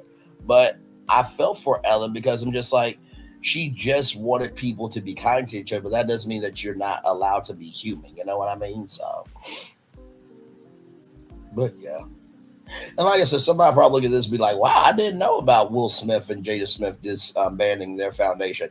I didn't know about the Black Hair Experience. I didn't know about Vice. I didn't know about, you know, the Takeout. I always go to Takeout, you know, for all my food news, Braylon. I always go to the AV Club for pop culture news. I didn't know about there's $1 billion in IRS tax refunds. Maybe I should look into it. And I definitely didn't know about Dollar Tree raising their prices to $7. So I'll always level it out of whatever I think may not be the best show. There's always something for everybody in every show. So I try to level it out.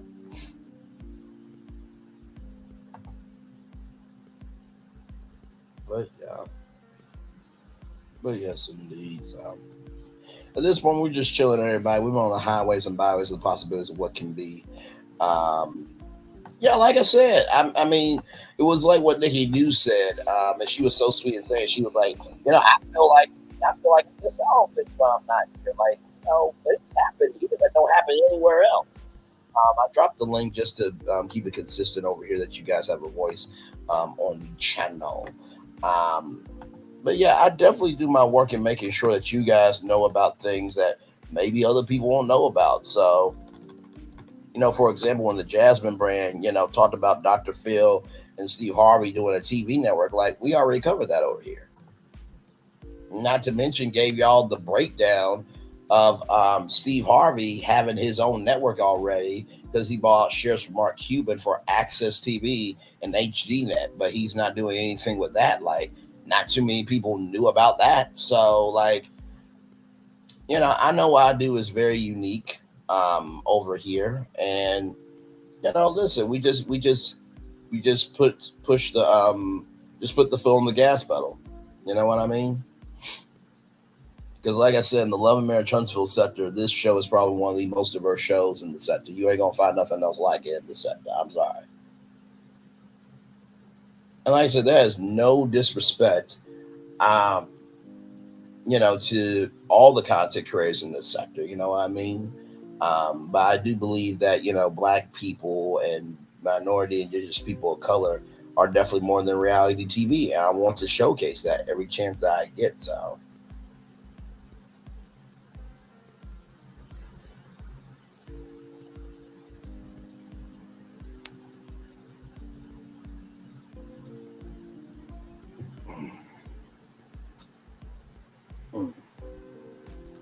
I know one thing's for sure. I definitely want to go. I've been saying this for a while now, but I definitely want to go on a cruise. I definitely want to go on the little tiny cruisy. Never been on a cruise. You know, they say that you can get seasick, but that's what Dramamine is for. You know what I mean? Most of the things we do are out of fear anyway. You know what I mean? So I just said do it anyway.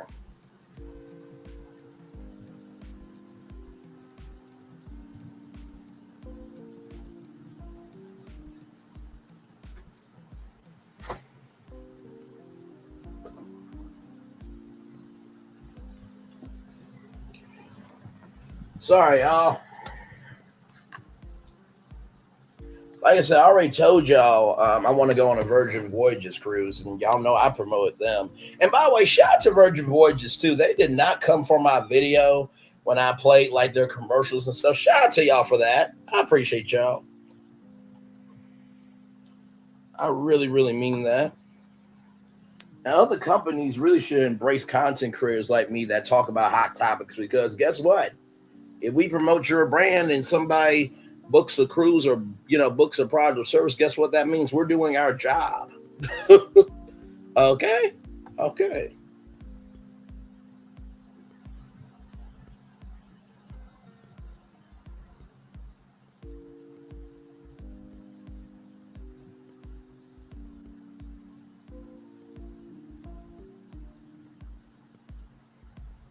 Hang on.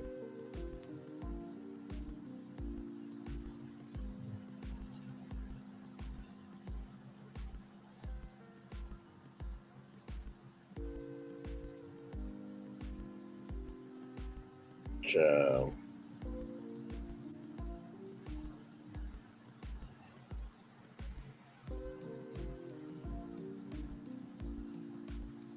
That's why. Well, here's the thing, right? The copyright infringement thing. You know what I mean?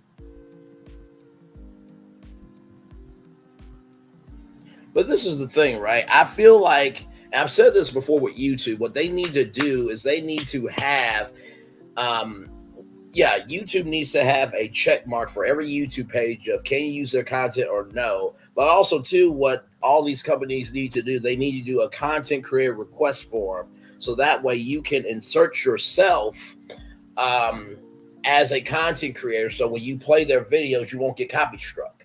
Like that would be the best thing to do, right? So like, let's just say that I want to play,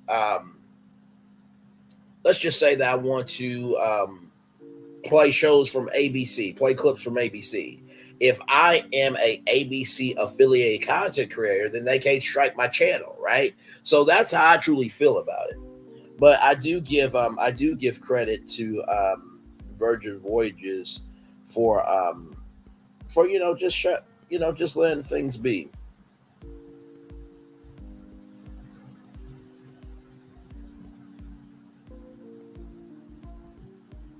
Child, I wish I had that power. Okay, listen, I could go with the form on Google and pitch it on Virtual Tour Live, but who's going to pick it up and run with is the question. That is the real question. But no, I feel you, though. I feel you. I definitely feel you.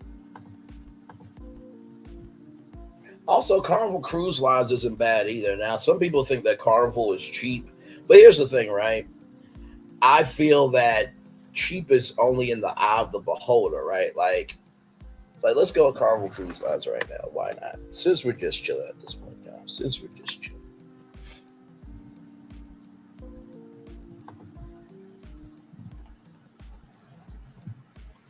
Now we're gonna look at my favorite ship, the Vista, because the Havana cabins has got like 2 hot tubs at the pool. So that's what we're going to do. So let's do this.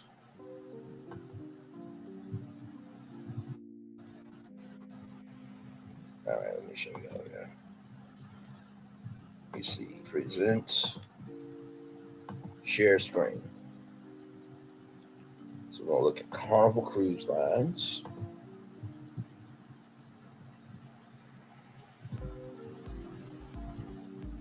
Look at ships.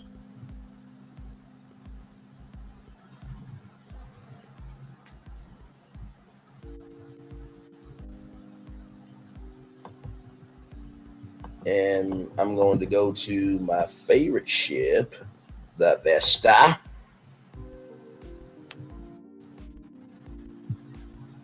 And then we're going to click View Sailings. Okay.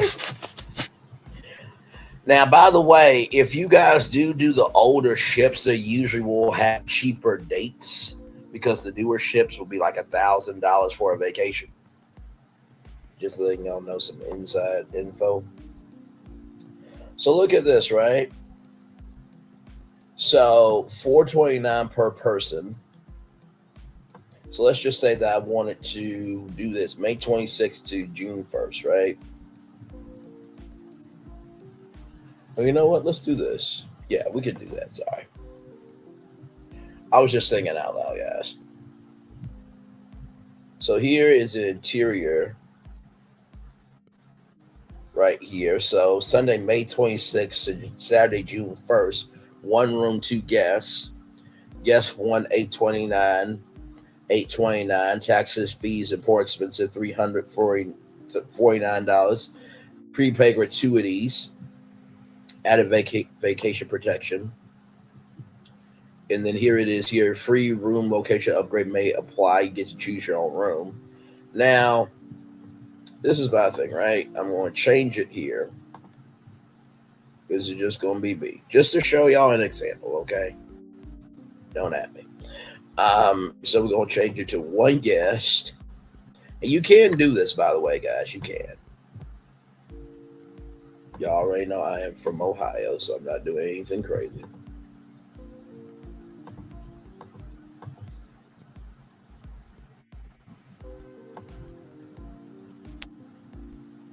So this is the interior here from 1,833.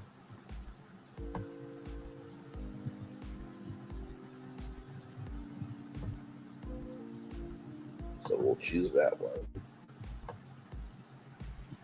And then you see they're already sold out there. So that would be deck 1, deck back and forward, right? So that's how you do that. Now, personally, that's not bad for a cruise. $1,682, and you get your room, you get the included foods and stuff like that. You get to go to all the different destinations for $1,000.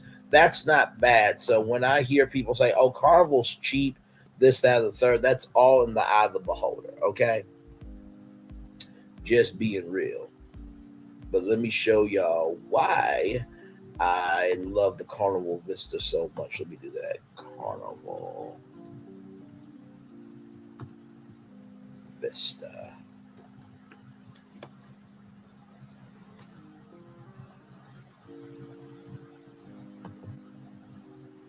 So let me show y'all here. I can find it, child. Hang on. There we go.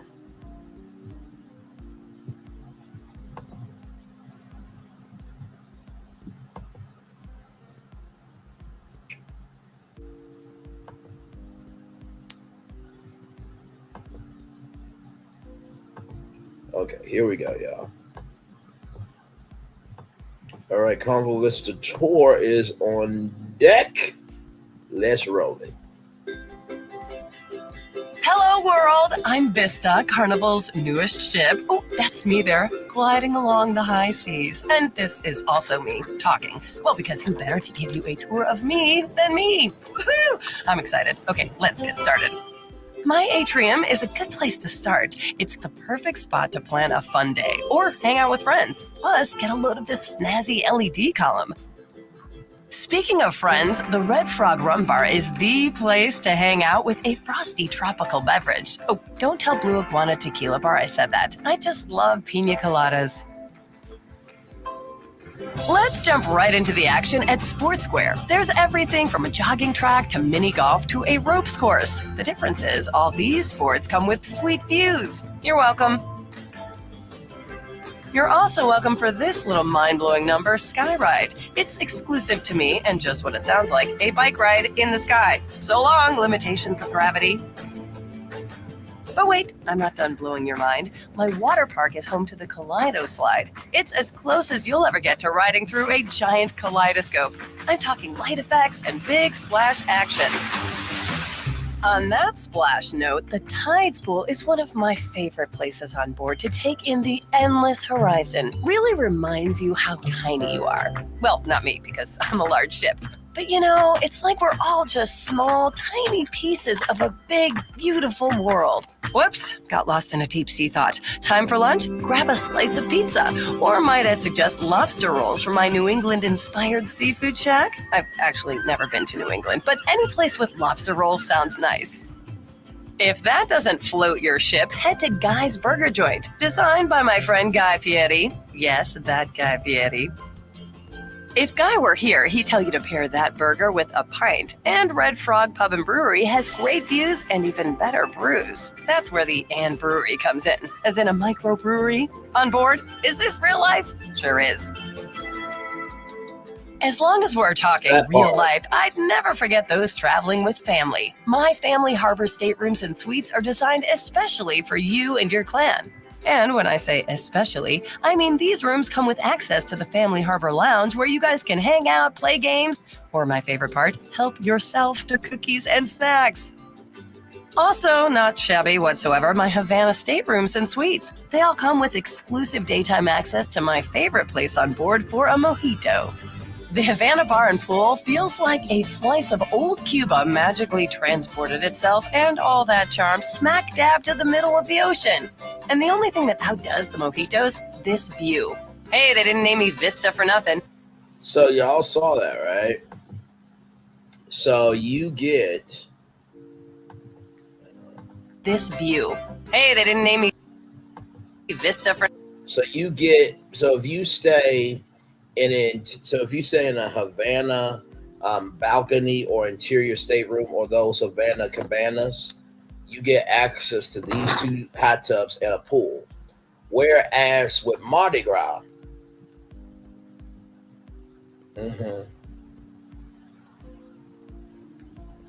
now if somebody brought me on board Carnival Mardi Gras, I would not turn down the vacation.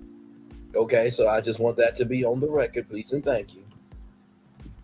But also too, like, real talk, like, when you go from that to what I'm about to show you, you will understand why this is my favorite ship.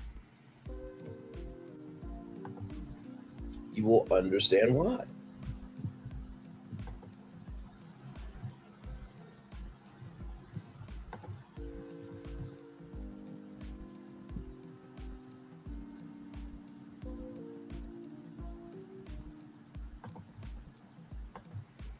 So here it is here, cruise talk. Let's skip forward a little bit here. In a Havana stateroom, you have special access to the Havana pool area. We're going to go out and show you that right now. To even get out to the pool area, you're going to have a wristband. And I'm assuming they're going to give that to you during check-in. Oh, we can't go. Oh, yes, we can. Now, remember what I showed y'all, okay? Remember what I showed y'all. This is the Havana part of the Vista. Let me show y'all what you get on the Mardi Gras. Push the door.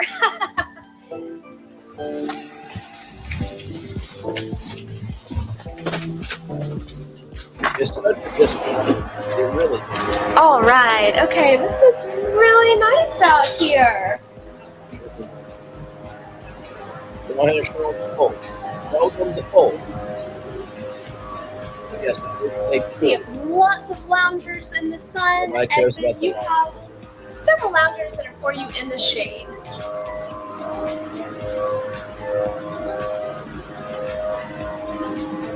Your own bar here to get your drink. Oh, and I see the pool up ahead.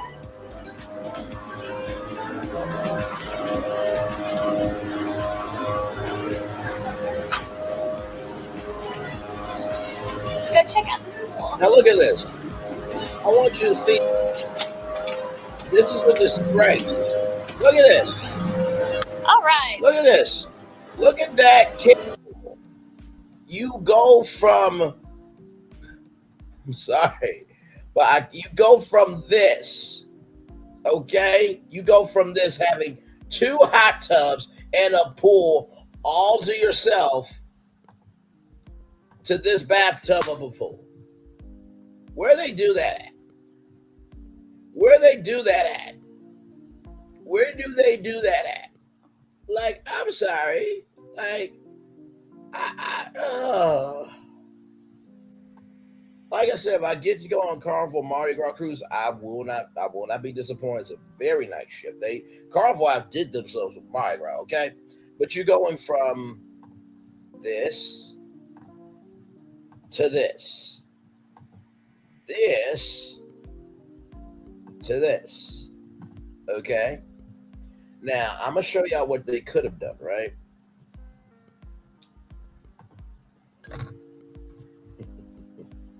And like I said, you may not have been able to do it because of the space, right?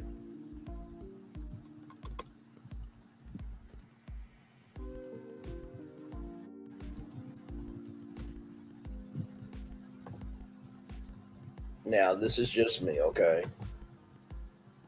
Now, if you can't do if you can't do like pool like on the Vista, you could at least add some hot tubs to the pool, okay?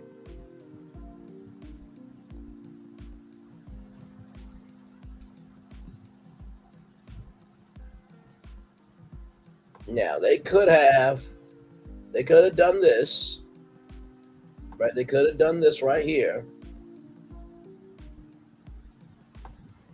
They could have gotten see how they got 7 spacious seats here? 5 spacious seats. No questions right now. Let me see. 12-person hot tub.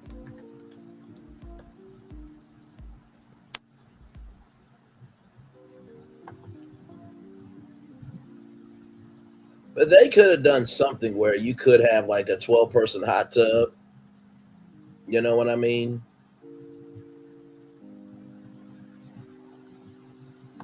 They could have done something. See 12-person 39 swim spa, right? Or 12-person hot tub right here. So all you would have had to do was put a 12-person hot tub like right here next to the bar. You know what I mean? Because honestly, like all this space right here, it's just I don't know about that Havana bar. I don't know about it. I just that's why I'm saying, like, do you get why I like the Vista? Because like if you get the Havana, you get that. If you get the Havana suite, you get access to 2 hot tubs in the pool. Like honestly, would anybody? And the Havana cabins can be like $2,000. For $2,000, and we're just talking real stuff here. For $2,000, would you want this, or would you want that for $2,000 if you're doing a vacation? I'm just saying. That's just me. All right, let's continue the Vista tour.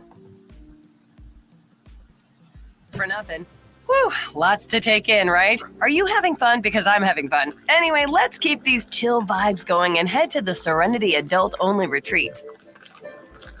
First, a pit stop for anyone cruising with kids. Yours truly has made getting wee time easy. Drop the kiddos off at Camp Ocean and we'll keep them entertained with supervised activities, including story time at Dr. Seuss Bookville. Where was I? Ah, yes, at the Serenity Adult Only Retreat. It's just you, comfy seats like the one in this hot tub, and the ocean breeze. I haven't tried it yet, but I hear the hammocks are a great nap spot. But vacation isn't just about relaxing. Let's wrap things up. You're looking at the first IMAX theater at sea, the first multiplex in the Caribbean where you can catch a just-released blockbuster film. Am I doing you a solid or what? You know what goes great with movies? Dinner.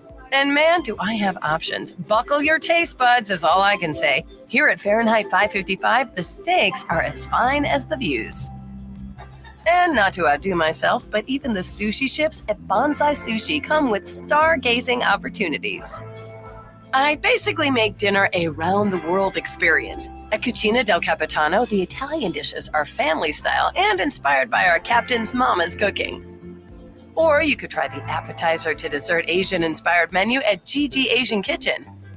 Oh, and there's Horizons Restaurant. It's designed to let the good times flow like the center of one of my warm chocolate melting cakes. Pro tip, try that cake. See? Lots of dinner options. Of course, the night doesn't end here. My piano bar keeps the night young. So does Alchemy Bar. Tell the bartenders you're with me and they'll whip up a custom cocktail with your favorite ingredients. Past your bedtime? Great. That's what vacation is for. Liquid Lounge is part live show venue, part nightclub, and 100% about keeping the fun going. You know what? I say we end this tour on a sweet note. Here at Cherry on Top, you can step right up to a mix-in ice cream bar and treat your sweet tooth. Because, hello, vacation. So, that's me in a nutshell. And I gotta say, I can't wait to have you on board. We're gonna be fast friends. I can feel it. See you at sea. So, you see what I'm saying? You see what I'm saying? So, on the Vista, so you want the Havana version on the Vista. That's why I'm saying, no disrespect to the Mardi Gras, but I don't want to share that small bathtub with all those people. I'd just rather have what's going on the Vista version.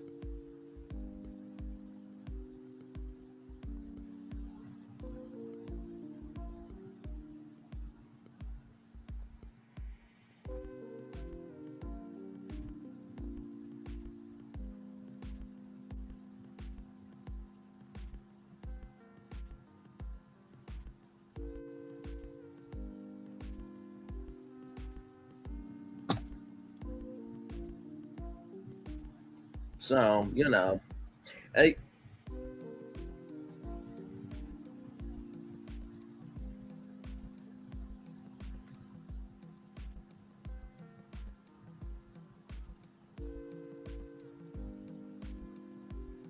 But yeah, so.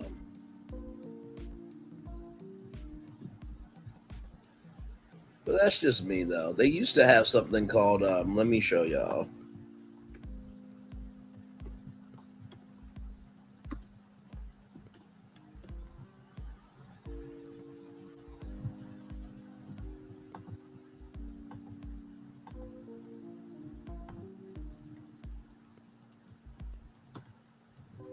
Cruise line.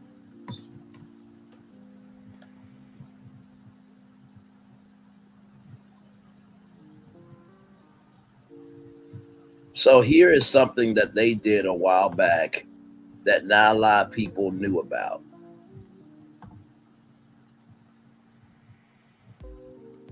Here we go.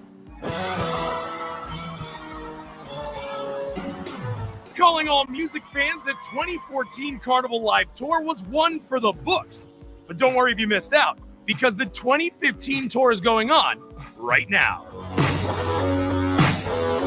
Would you please welcome Florida! You're as cold as ice. Carnival Live is an onboard concert series exclusive to Carnival ships. Now cruisers can watch their favorite musical artists perform live. Carnival Live rocks! Woo! There's no other lineup like this. Grammy winners, chart toppers, pulled from the airwaves and delivered right to the fans. It felt like, you're the only person in the room.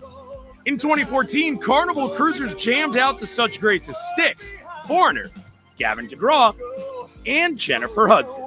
I'm gonna take you back. Come on! I know you don't. Jennifer sung the roof off. I love Carnival Live. Don't think it can get any better? Then you haven't heard about the VIP experience, where you'll get the chance to meet your favorite artist before the show and take a picture with them. We were in the third row for the concert. Third row. You got to meet them and front row seats. It doesn't get better than that. But it's not over yet. Next up on the marquee, Smokey Robinson, Rascal Flatts, Styx, the band Perry, Boston, Hart, Lionel Richie, and more. Who will you get to see? Can't get enough Carnival Live? Visit carnival.com to get your all-access pass. Now, I'm not going to sit here in front. If Braylon Lee's virtual tour live could do a Carnival Live concert on board the Carnival Vista, it's game over. Do you hear me? I would do a Carnival Vista residency for about 3 months and just do virtual tour live aboard the Carnival Vista. Listen, what? Like what? What are we doing? If Jennifer Hudson can get on stage and do a concert, I can do a whole social commentary concert. Sure could. Well, I got Guys Burgers joint, so I'm always gonna get a good burger. I got the Blue Iguana Cantina, so I can get me a very nice Targon mango margarita afterwards. There's Pig and Anchor Barbecue. There's Cucino de Capitale. I can get me some Italian food. Then I can go to the IMAX theater and watch some movies. And then, of course, I'm staying at Havana Cabin. So I got that pool and 2 hot tubs. Like, don't play with Braylon Lee Virtual Tour Carnival Live Concert Series sailing. Don't play with me.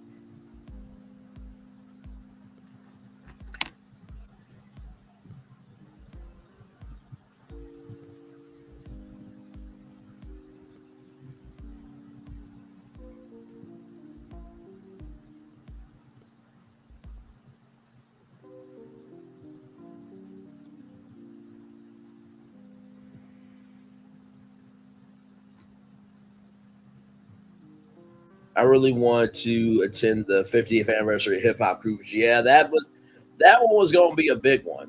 That was definitely going to be a big one for sure. But you know what, though? Here's the thing. Like, hip hop cruises have been happening for a long time. So even though the 50th anniversary is going to be a one and done, that doesn't mean hip hop cruises will not be around. So.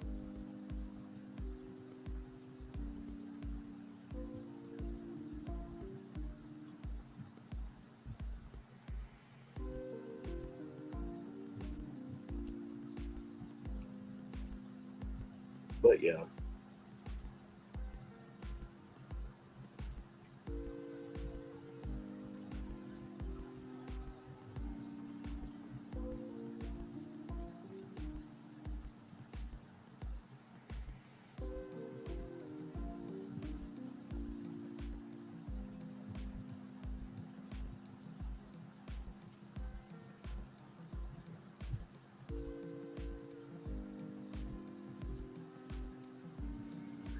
But yeah, so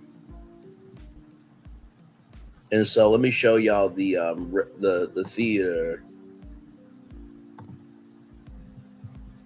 Let me see, Carnival.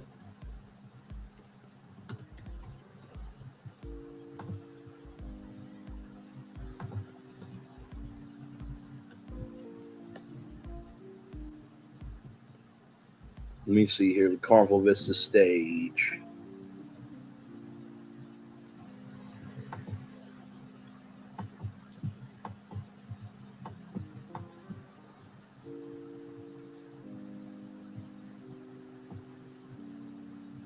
Hang on, let's see. Carnival Vista stage.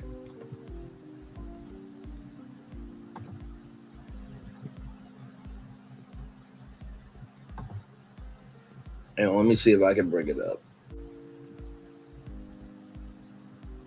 So this is the Havana. This is the stage for. So this is the stage here for the Carnival Vista. So there is some hits and misses on the Carnival Vista. Like there's some columns that block your view and stuff, but still, you know what I mean? Like imagine me doing Braylon Lee's virtual tour live there with the intro in the background, stuff like that, a live audience and stuff. Like I don't know if people really understand the power of I don't know if people really understand the power of them being a brand. You know what I mean? Because honestly, people want experiences in life now more than ever. You know what I mean? So.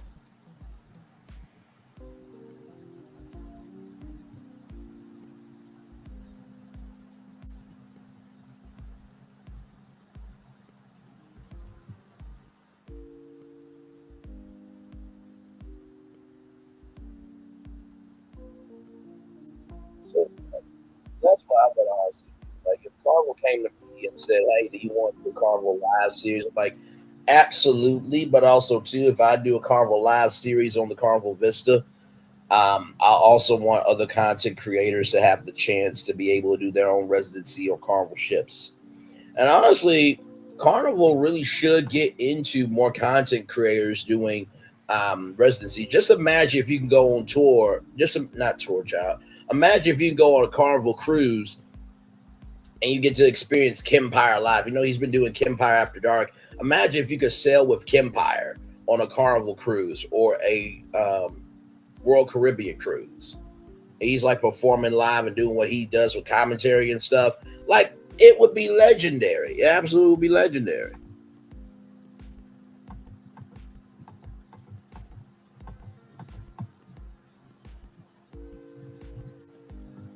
So here it is here. This is this is an article from mycruisestories.com.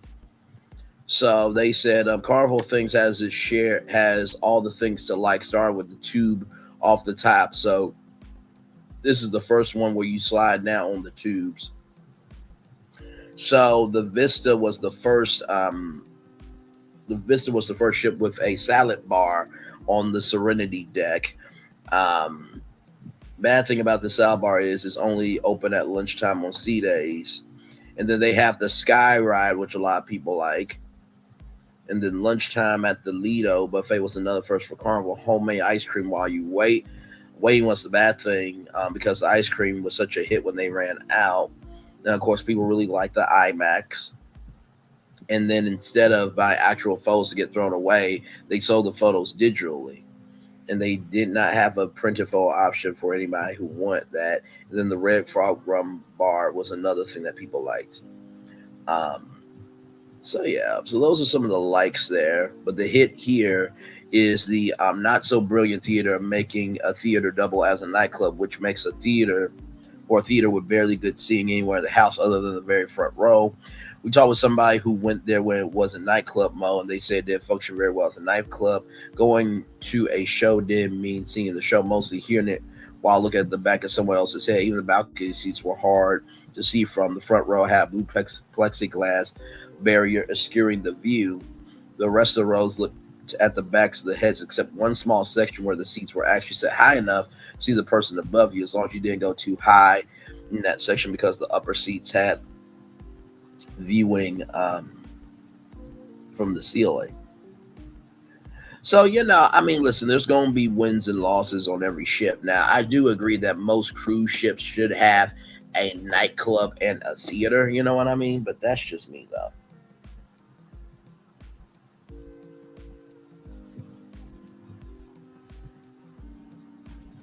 So, but yeah.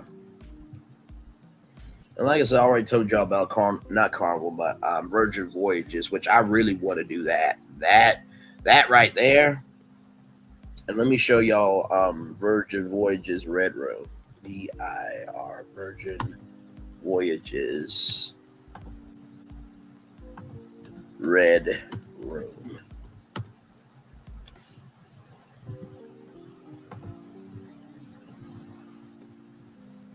And it's a multifunctional theater too.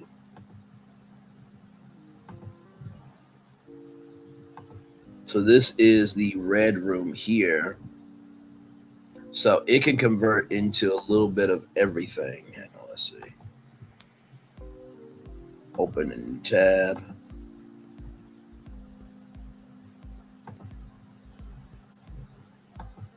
So this is the red room aboard Virgin Voyages. So it's configurable where they can have like a middle stage there. Those are the seating options there. Little porthole.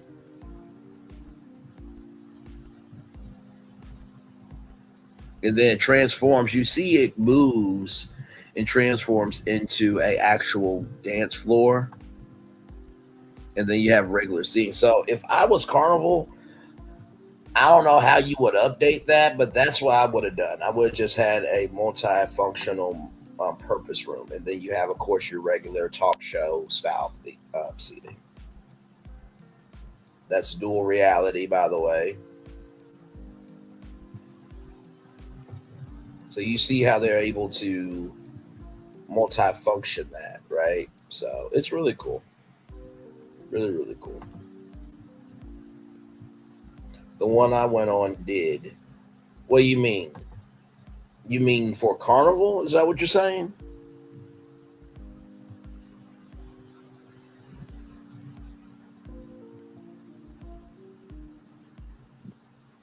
Because some cruise lines will have a theater and a nightclub, and then some of them will have a theater / nightclub.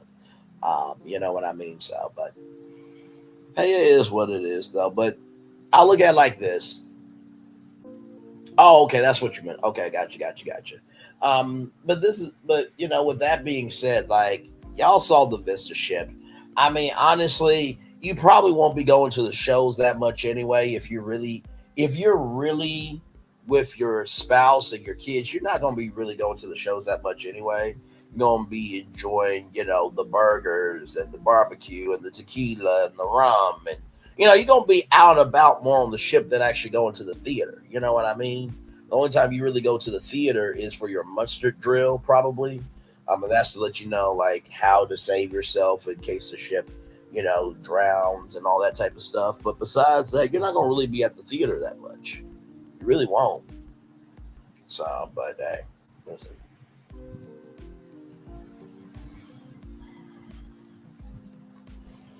Oh, my Lord.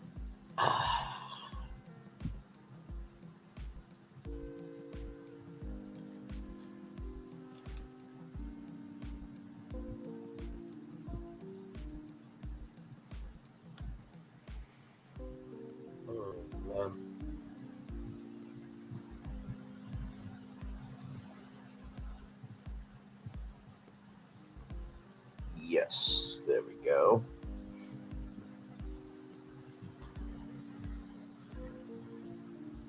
Hey to the two people here. Thank y'all so much. We're just chilling out at this point.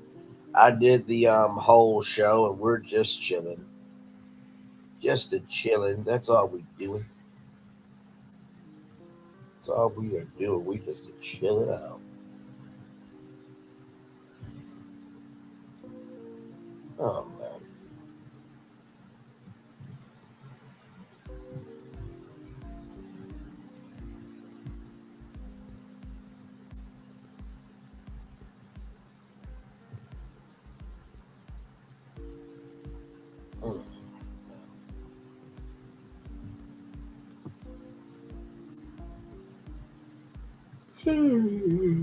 Sorry, y'all. Good damn. Sorry.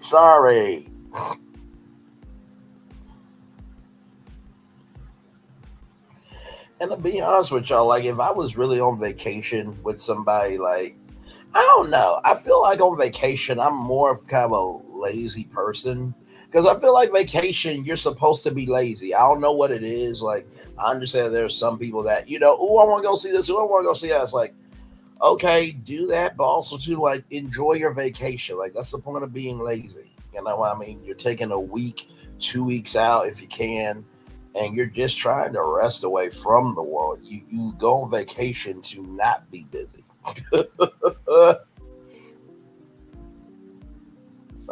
But that's just my take. I could be completely off though.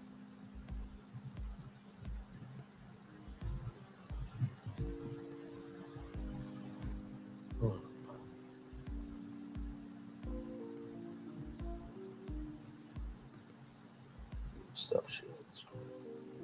Yeah, lazy vacation. There's nothing wrong with it. Like, and not to mention too, like if you are on vacation with your spouse, don't say to them, "Oh my God, you don't like having any fun. You're just so lazy." It's just like, okay, that's them. That doesn't mean that they're a bad person. Like, good damn. And plus, maybe their love language is quality time. How about that? True.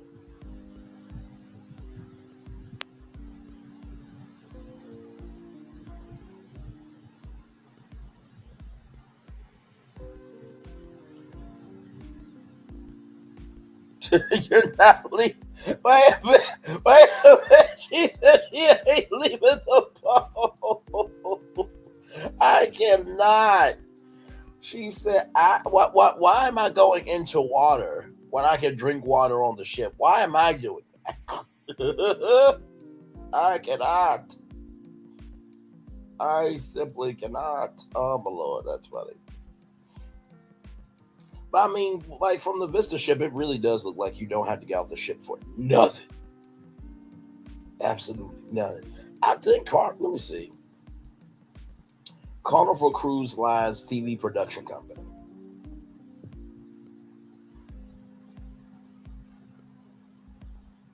Yeah, hang on one second, y'all. See, this is the nerdy stuff that I tell y'all about that nobody really pays attention to. But it's important to know the game. It really, really is. Let me see. Hang on. Facebook. Like I tell y'all, everybody is trying to get into the media game. And I do mean everybody.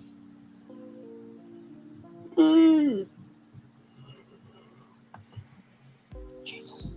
Be offense.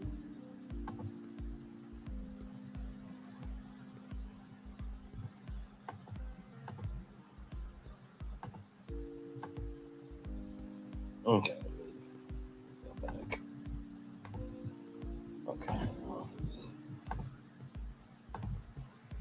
Here it is here, y'all. I bet y'all didn't know about this. Hang on, let me get shared screen up.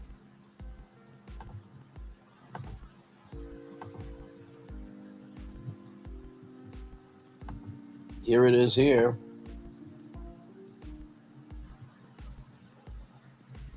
Right here. Carnival Corporations create 3 original series for national networks of cruise industry first to expand the market. 3 original series from the world's largest leisure company to air on ABC, NBC, and the CW Saturday mornings. Experience-focused shows will be hosted by celebrity talent, including daytime Emmy-winning host Jeff Corwin, In Living Color icon comedian Tommy Davidson, and YouTube celebrity Andrea Frecco, and global video journalist Josh Garcia. All 10 companies' global cruise line brands will be featured in original programming.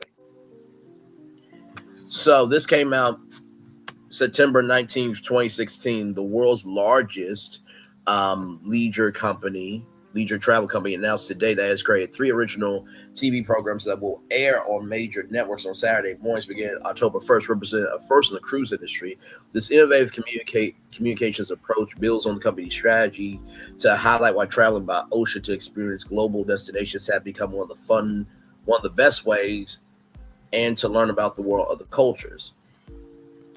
The Carnival Corporation's 3 initial series will air on ABC, NBC, and CBS Saturday mornings, reaching viewers during the large family-owned programming blocks established to educate, entertain family and people of all ages, with almost 80 episodes that will rotate over a span of the next 12 months.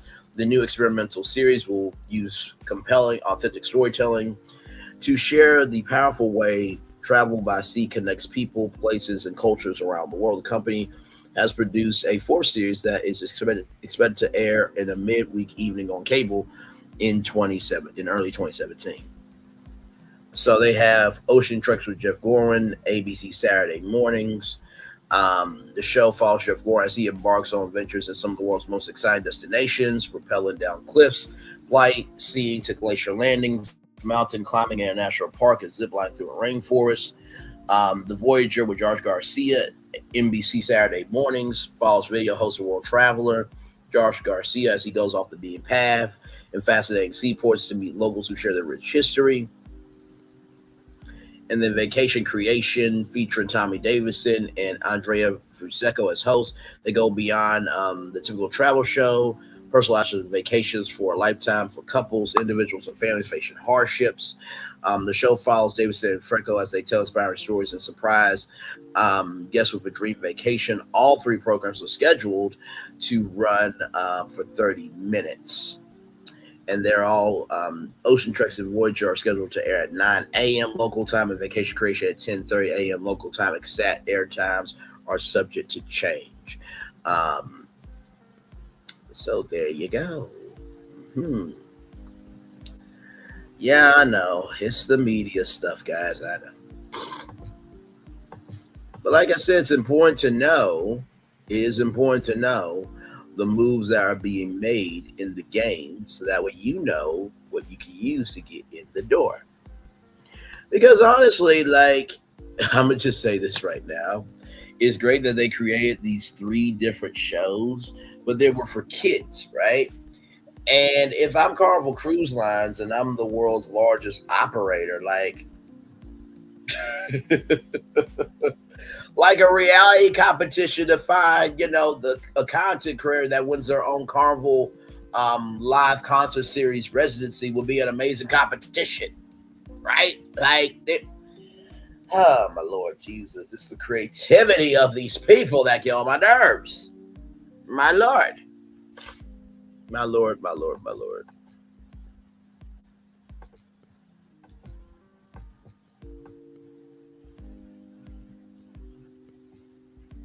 And then look at here. Look right here. I always tell you at the bottom of press releases, sometimes it will give a phone number and a email. Like, come on. Like, come on, man. Oh, my Lord. Hey, Linda, welcome in. Yeah, yes, you know what? I support.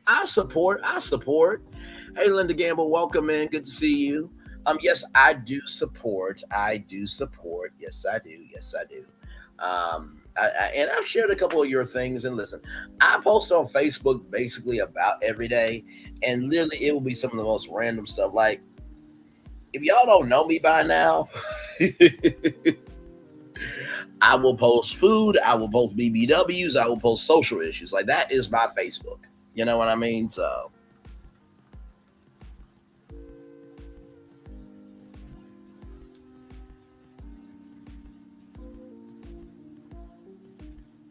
But yeah, and like I said, you gotta know how to play the game, because look, who's to say that somebody couldn't call Carnival and ask them, do they want to do any more television production?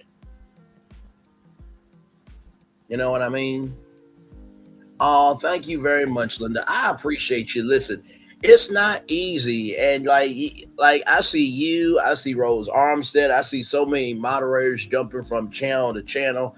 And it's not easy work. It's not. I mean, listen, I do what I can over here to give something different to the sector. And I think I do a decent job at it. But I always love and appreciate the support for sure. It is all good with me. And I appreciate you for sure. So it's all good.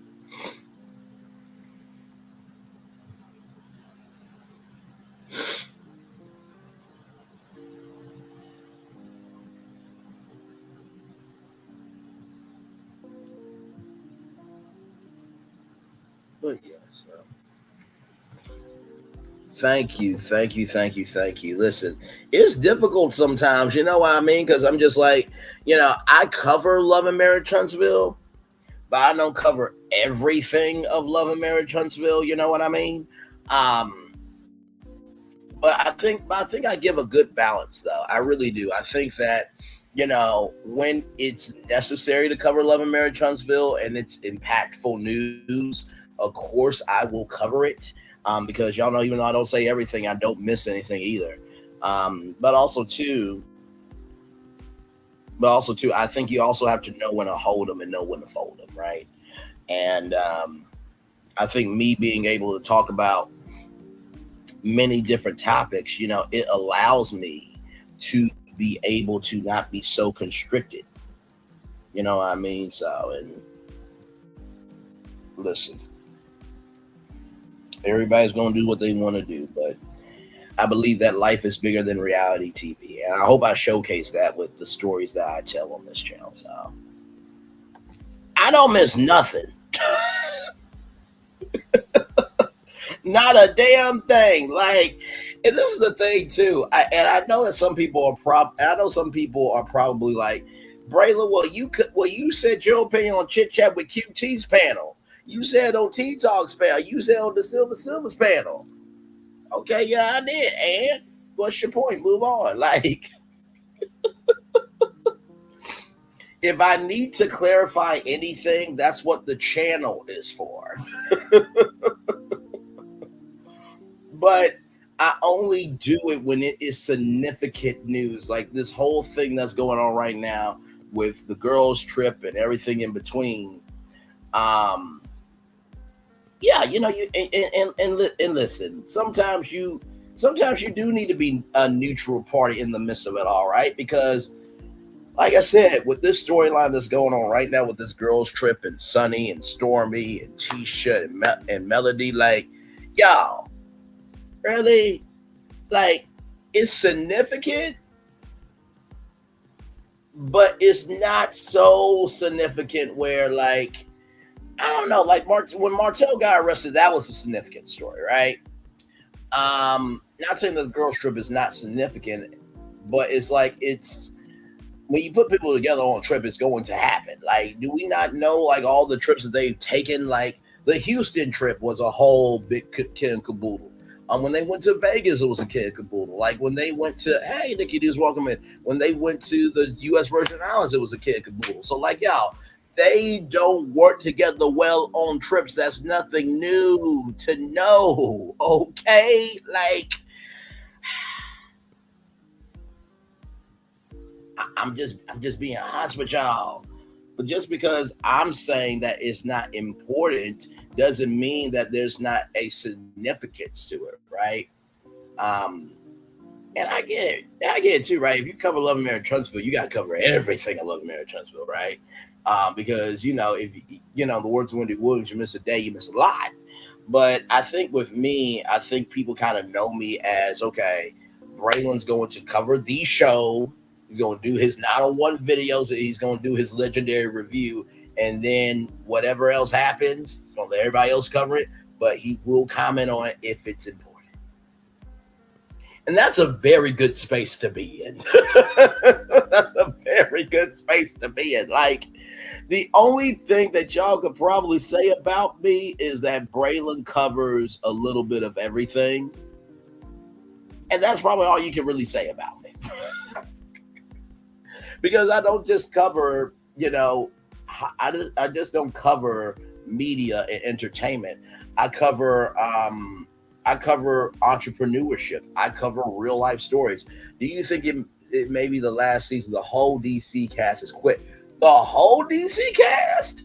Now, I remember Winter said that she was quitting and Ashley Silva said that she was quitting. But I did not hear the Tylers quit as of yet. Because I don't think I think y'all know, but let me pull up Carlos King's thing, because I do believe that there is a podcasting date.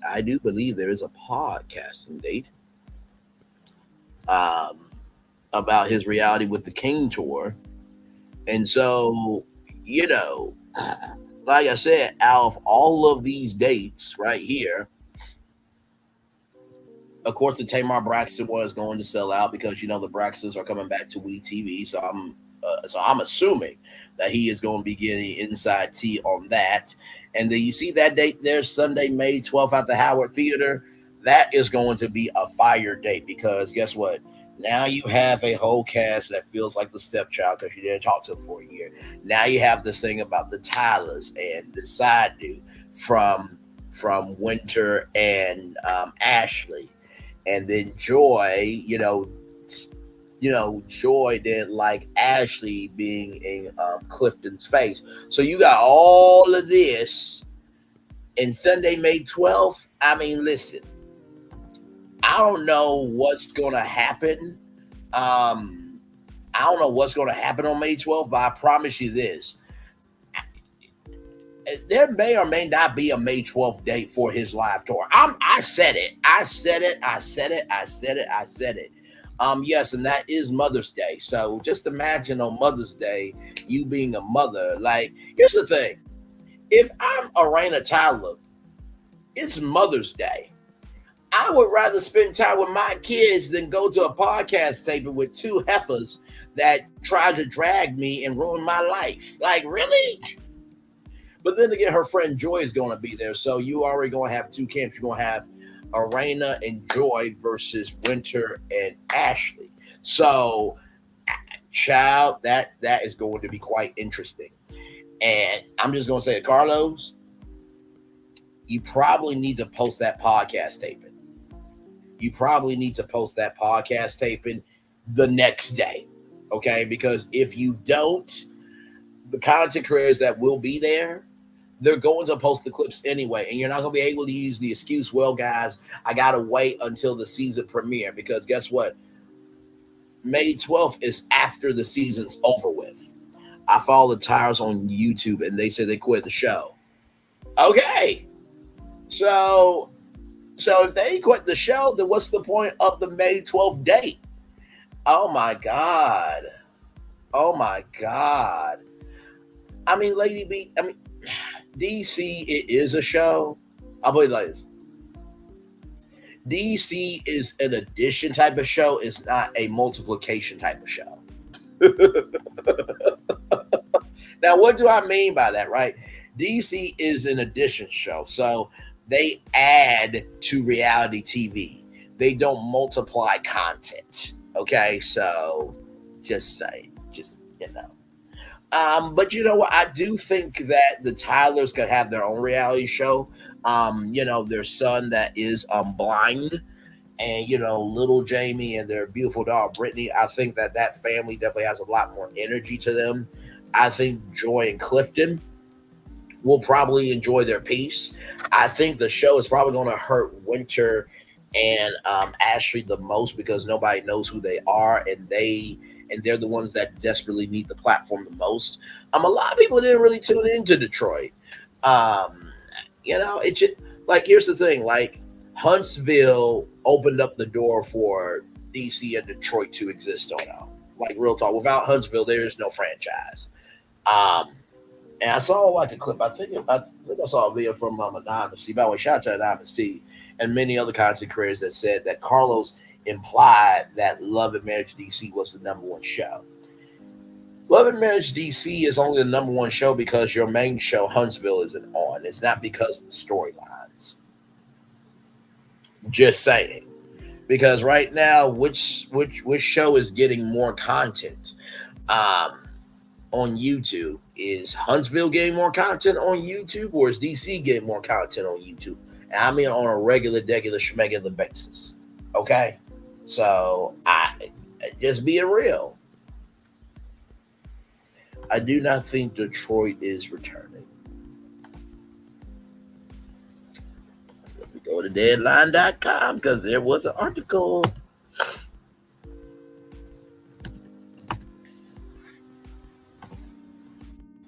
There was an article.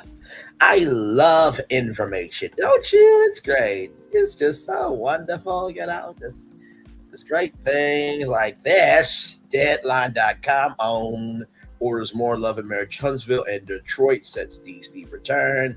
Exclusive own has ordered more of the Love and Marriage Huntsville, has ordered more of the Love and Marriage franchise on the way for 2024, with new seasons of Huntsville and Detroit ordered. Additionally, new episodes of Love and Marriage DC are set to premiere at 8/7 Central on January 29th. New seasons will premiere throughout the year in the network's established Saturday night unscripted programming block. When OWN's Love and Marriage Huntsville first hit the air, to this day, multiple spinoffs later, you only have 2 spinoffs. You don't have multiple. Multiple is like 5 or 7. Let's calm down. Love and Marriage continues to deliver and prove itself time and time again, making OWN the top destination for Black viewers every Saturday night. Tina Perry, president of OWN TV Network and Over the Television streaming. We look forward to continuing to tell these authentic stories and our successful collaboration with the brilliant is in the eye of the beholder, Carlos King and his Kingdom Reign Entertainment. As y'all can see, Love and Marriage Huntsville follows the lives of a group of longtime friends in Huntsville, Alabama. Melody Rogers, hashtag rep Roger that, her ex-husband Martell Holt, Maurice and Kimmy Scott, Marceau and Letitia Scott, as well as beauty maven Stormy Steele and her husband Courtney Beasley, plus Tisha's cousin Kiki Jabbar. They all have strong personalities and strong points of view, each facing the realities of dealing with the ups and downs of love and marriage while wanting to achieve success. Along the way, there's laughter, tears, heated arguments as they strive to achieve their dreams. The series is currently airing all new episodes 8 p.m. Saturdays, where it is the night's top original non-sports series across broadcast and cable, with all key African American demos driving OWN to be the night's number one cable network with African American women 25 to 54 touts the network. And then, of course, y'all saw there, Saturday, January 6th was part 1, January 13th was part 2, and Saturday, January 20th at 8 Central was part 3. And then, of course, Love and Marriage DC with on-air personality Quicksilver and Ashley Silva, Jamie and Ryan Tyler, Joy and Clifton Pete, who first became Sven on OWN's Ray 11 2021. They manage their relationships in this tight-knit community while living the powerful DC lifestyle. And then here's that preview of the first look of the season. So there you go. And then, of course, they put Love and Marriage Detroit at the end. Russell Colby Harris, Brandon, Christina Bowman Smith, Anthony, and Dr. Victoria Thompson. Kingdom Reign Entertainment produces all series in the Love and Marriage franchise, with IT America also served producer on Love and Marriage Huntsville. King is the executive producer on all 3 series. So there you go. That's from Deadline.com, everybody. So, listen. Yeah, Huntsville is definitely getting more Right, Huntsville's getting more attention. Like, without Huntsville, you can't have DC or Detroit. That part, you didn't miss nothing in that part. That it boggles my mind too, because it's just like,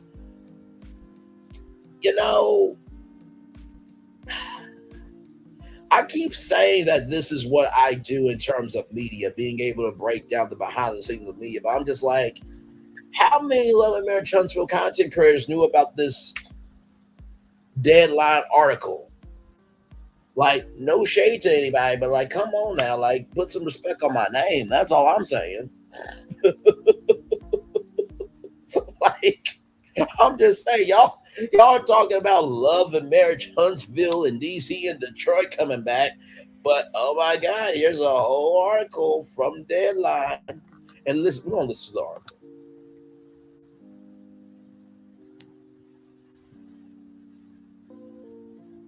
Can I give you a real incentive to lean into your decision to work out and eat better? I'm Carl, co-founder of Body. Shut up.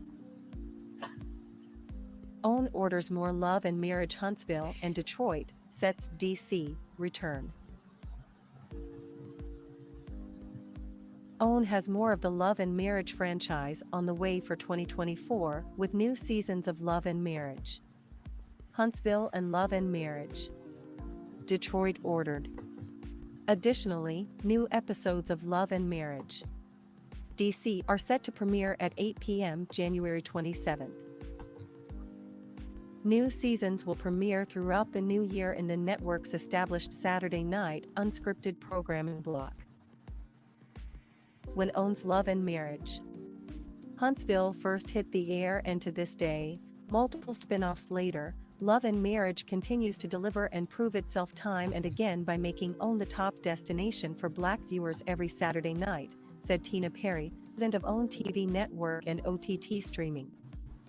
We look forward to continuing to tell these authentic stories and our successful collaboration with the brilliant Carlos King and his Kingdom Reign Entertainment. Love and Marriage Huntsville follows the lives of a group of longtime friends in Huntsville, Alabama. Melody Rogers and her ex-husband Martell Holt, Maurice and Kimmy Scott, Hey, Colton, Marceau welcome and in. Letitia Tisha Scott, as well as beauty maven Stormy Steele and her husband Courtney Beasley. And yeah, social media is where the real show is, real talk. They all have strong personalities and strong points of view, each facing the realities of dealing with the ups and downs of love and marriage while wanting to achieve success. Along the way, there is laughter, tears, and heated arguments as they strive to achieve their dreams. The series is currently airing all new episodes at 8 p.m. Saturdays, where it is the night's top original non-sports series across broadcast and cable with all key African American demos, driving OWN to be the night's #1 cable network with AAW 25-54, touts the network. The season finale is set to air Saturday, December 30th.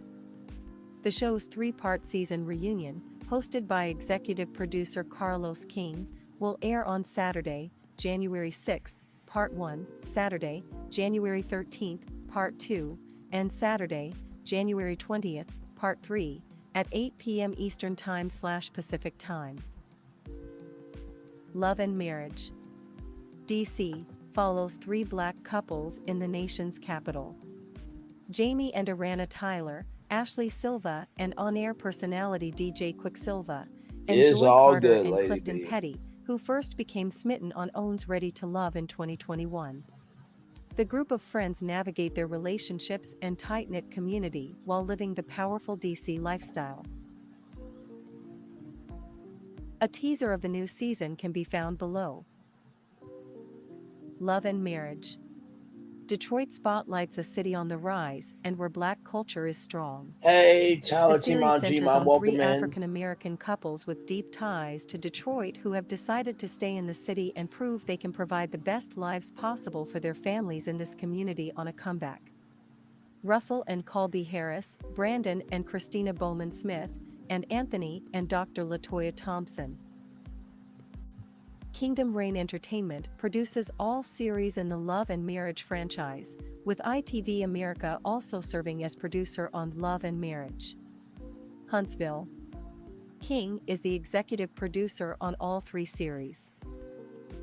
And there you go. That is My the brother-in-law article. died suddenly, and now my sister and her kids have to sell their home. That's why I told my husband. Thank you so much. That is quite tragic. I send love, prayers, and peace to your family. Okay. But here is the article. It came out December 14th, 2023. Ah, my Lord Jesus. Oh, my Lord. Okay. All right. Can't do it. Can't do it. Can't do it. Can't do it. Can't do it. Can't do it. Can't do it. Can't do it. Damn it. But there it is, y'all. So to everybody saying, why are they ordering more things of this show and da-da-da-da-da-da-da-da?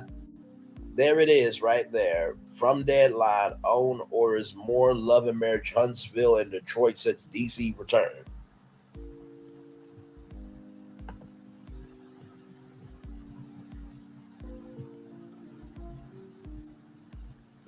So, child, it is what it is. Like I said, I think eventually all these networks are going to have to eventually come to us for new shows on the network.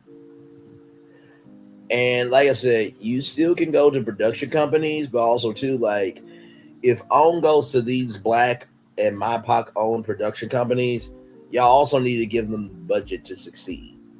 Okay, don't be like Stars and cancel things after 3 or 4 seasons.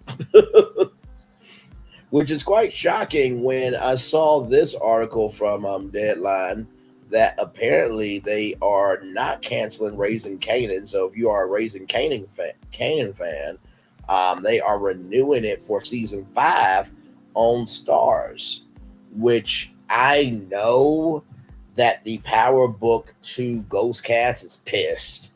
I know they are. And honestly, I would use this as a power trip. Like, wait a minute. So it's coming back for a 5th season? What? What?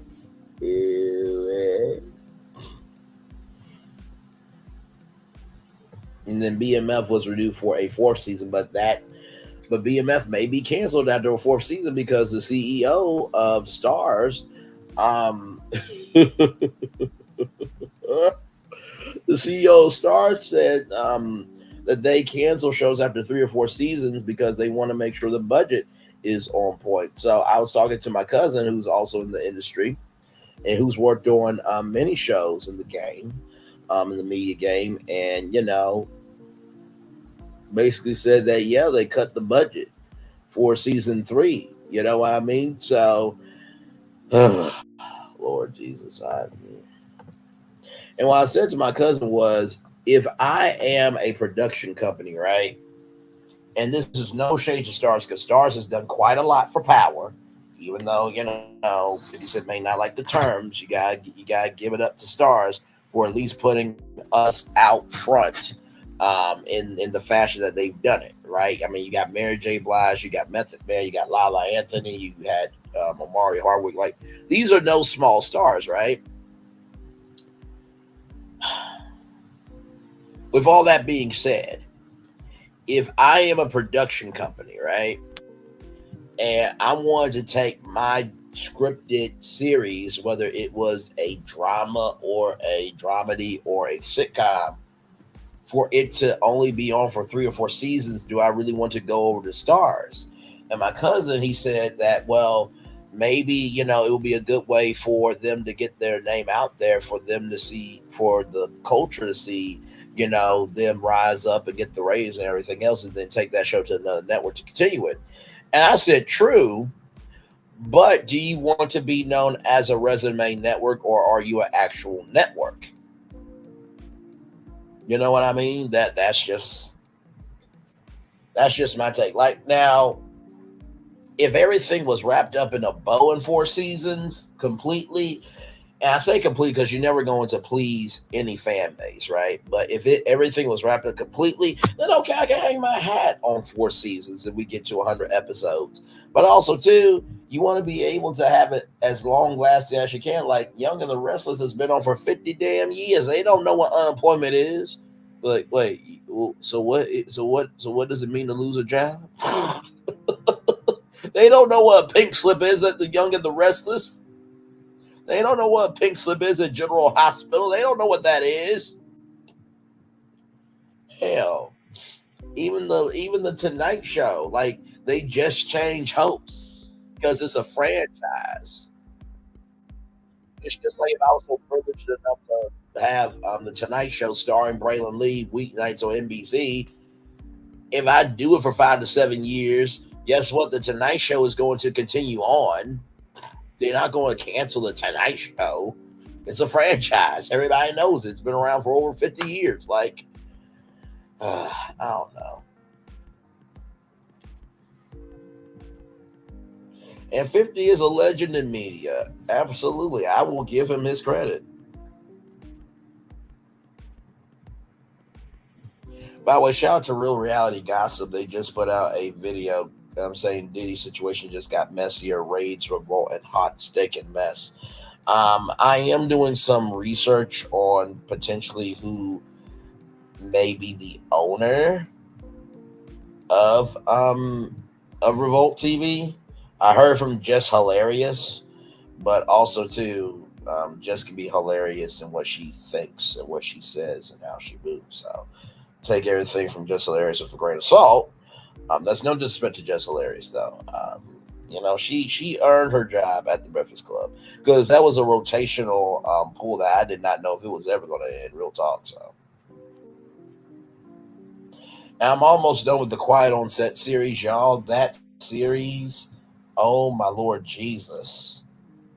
I don't look at Nickelodeon the same way again. Sadly, after all that, I'm just like, what the actual hell was going on at Nickelodeon? Like, real talk.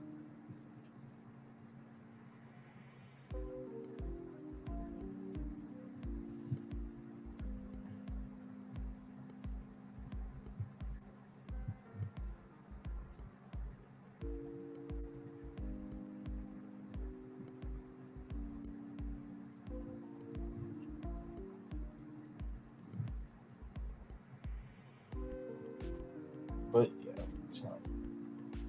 And he does have a skill set in the writers room. He does. He definitely does. Let me see if there's anything new on the Jasmine brand at all.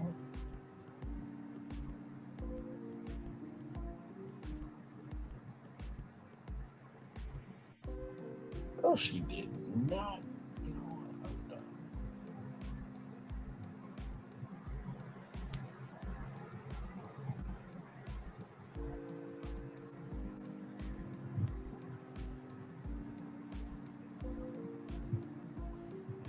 Oh, man.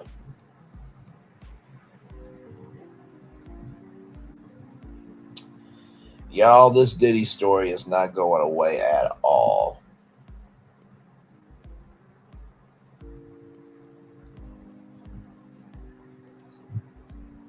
Let me see if there's anything there on the Jasmine brand here.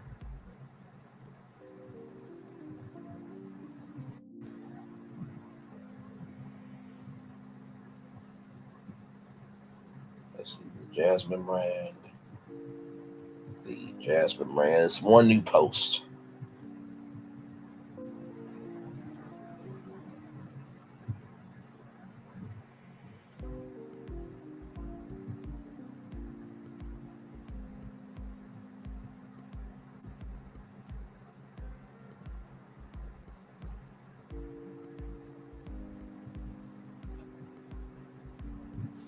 Yeah, I know. You know what? I think I'll go ahead and head out. I think I will. Thank you to everybody who came through. Lady B, thank you. Nikki News, thank you. Tyler Timon, G-Mom, thank you. Linda Gamble, thank you. Colton, thank you, brother, for being here as well.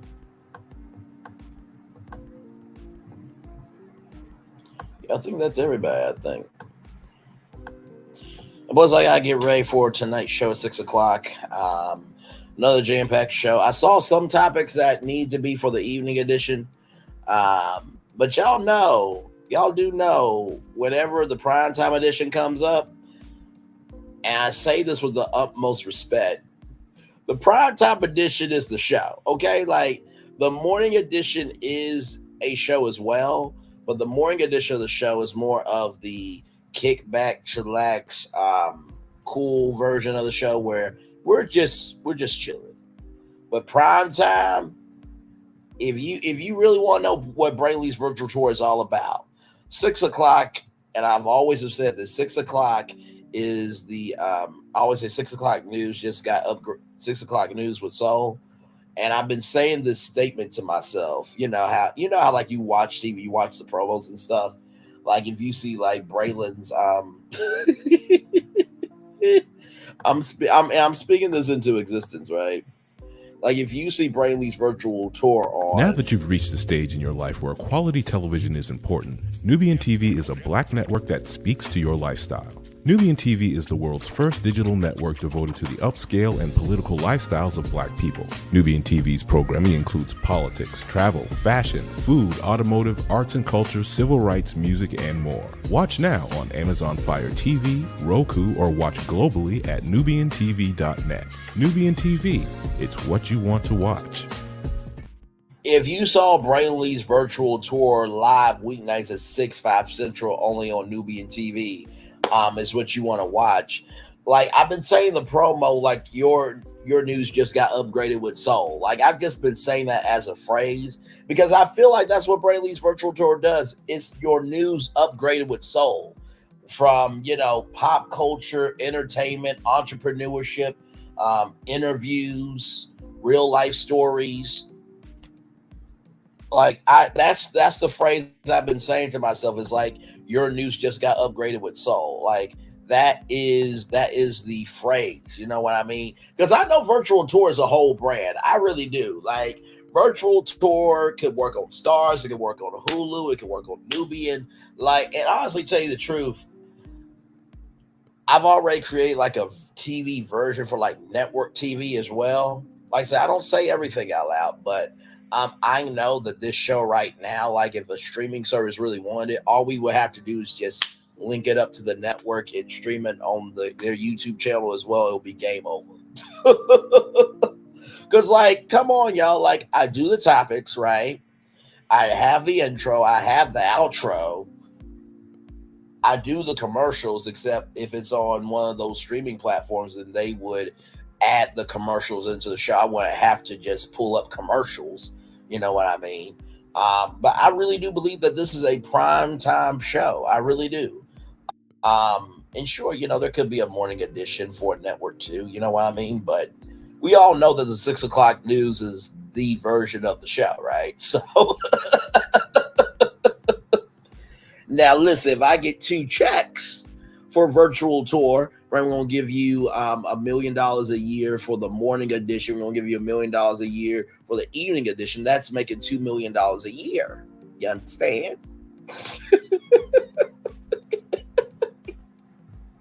Listen. But anyway, life and death is in the power of the tongue, and if it's in your tongue, then speak life, damn it. Enjoy the fireworks for the day that is coming your way. I will see you all back here tonight at 6 p.m. Eastern. One love, much love, all love. I feel the love. I send it back to you. And honestly, tell you the truth, when it comes to like Nubian TV, I feel like it's going to be a very big network. And I've debated, like, should Braylon Lee's virtual tour be on Nubian? Because like Nubian is like upscale black, and like sure I have upscale tendencies, but I'm rough around the edges. Like y'all heard my commentary live. I feel like John Michelle and Melody be like, well, Braylon, we love you, you know we do, but you're a little rough. You're a little rough around the edge. But you know what, though? You never know what people can consume until you give them a chance to consume it. You know what I mean? And Melody, she can go there too. So I feel like my show would be okay for Newbie. Anyway, I'll see you guys at 6 o'clock. Commercial break coming. Fireworks. Bye, everybody.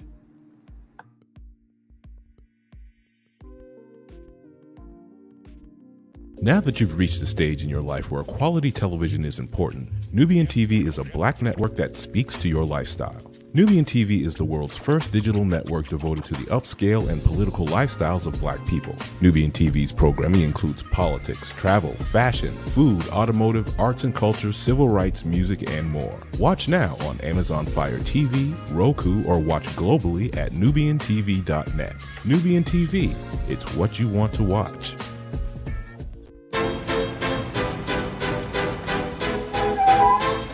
This is for all you multi-talented, multitasking, multi-everything people out there. Take it away. Find your glory, write your story, fearless feet will carry you. Time you own it, take your moment, be a fire burning through. Hustling from night until morning, grinding it out, it won't be long. Feel your power, it's your hour, you inspire, you are strong. Enjoy your Zola. No applause? You're all fired.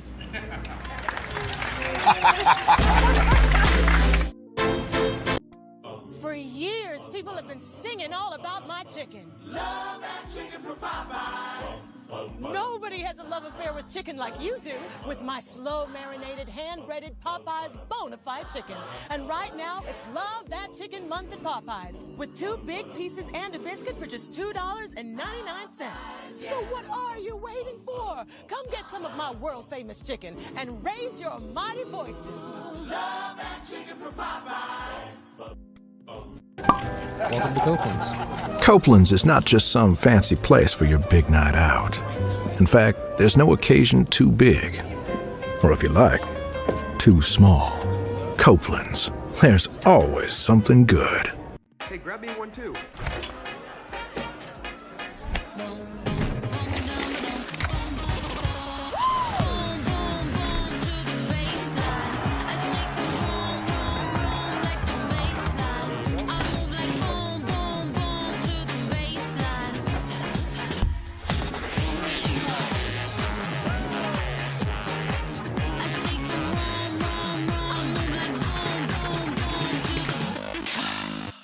Hey, grab me one. Caesar. Just look at him. Politician. General. Author. Ruler. Man.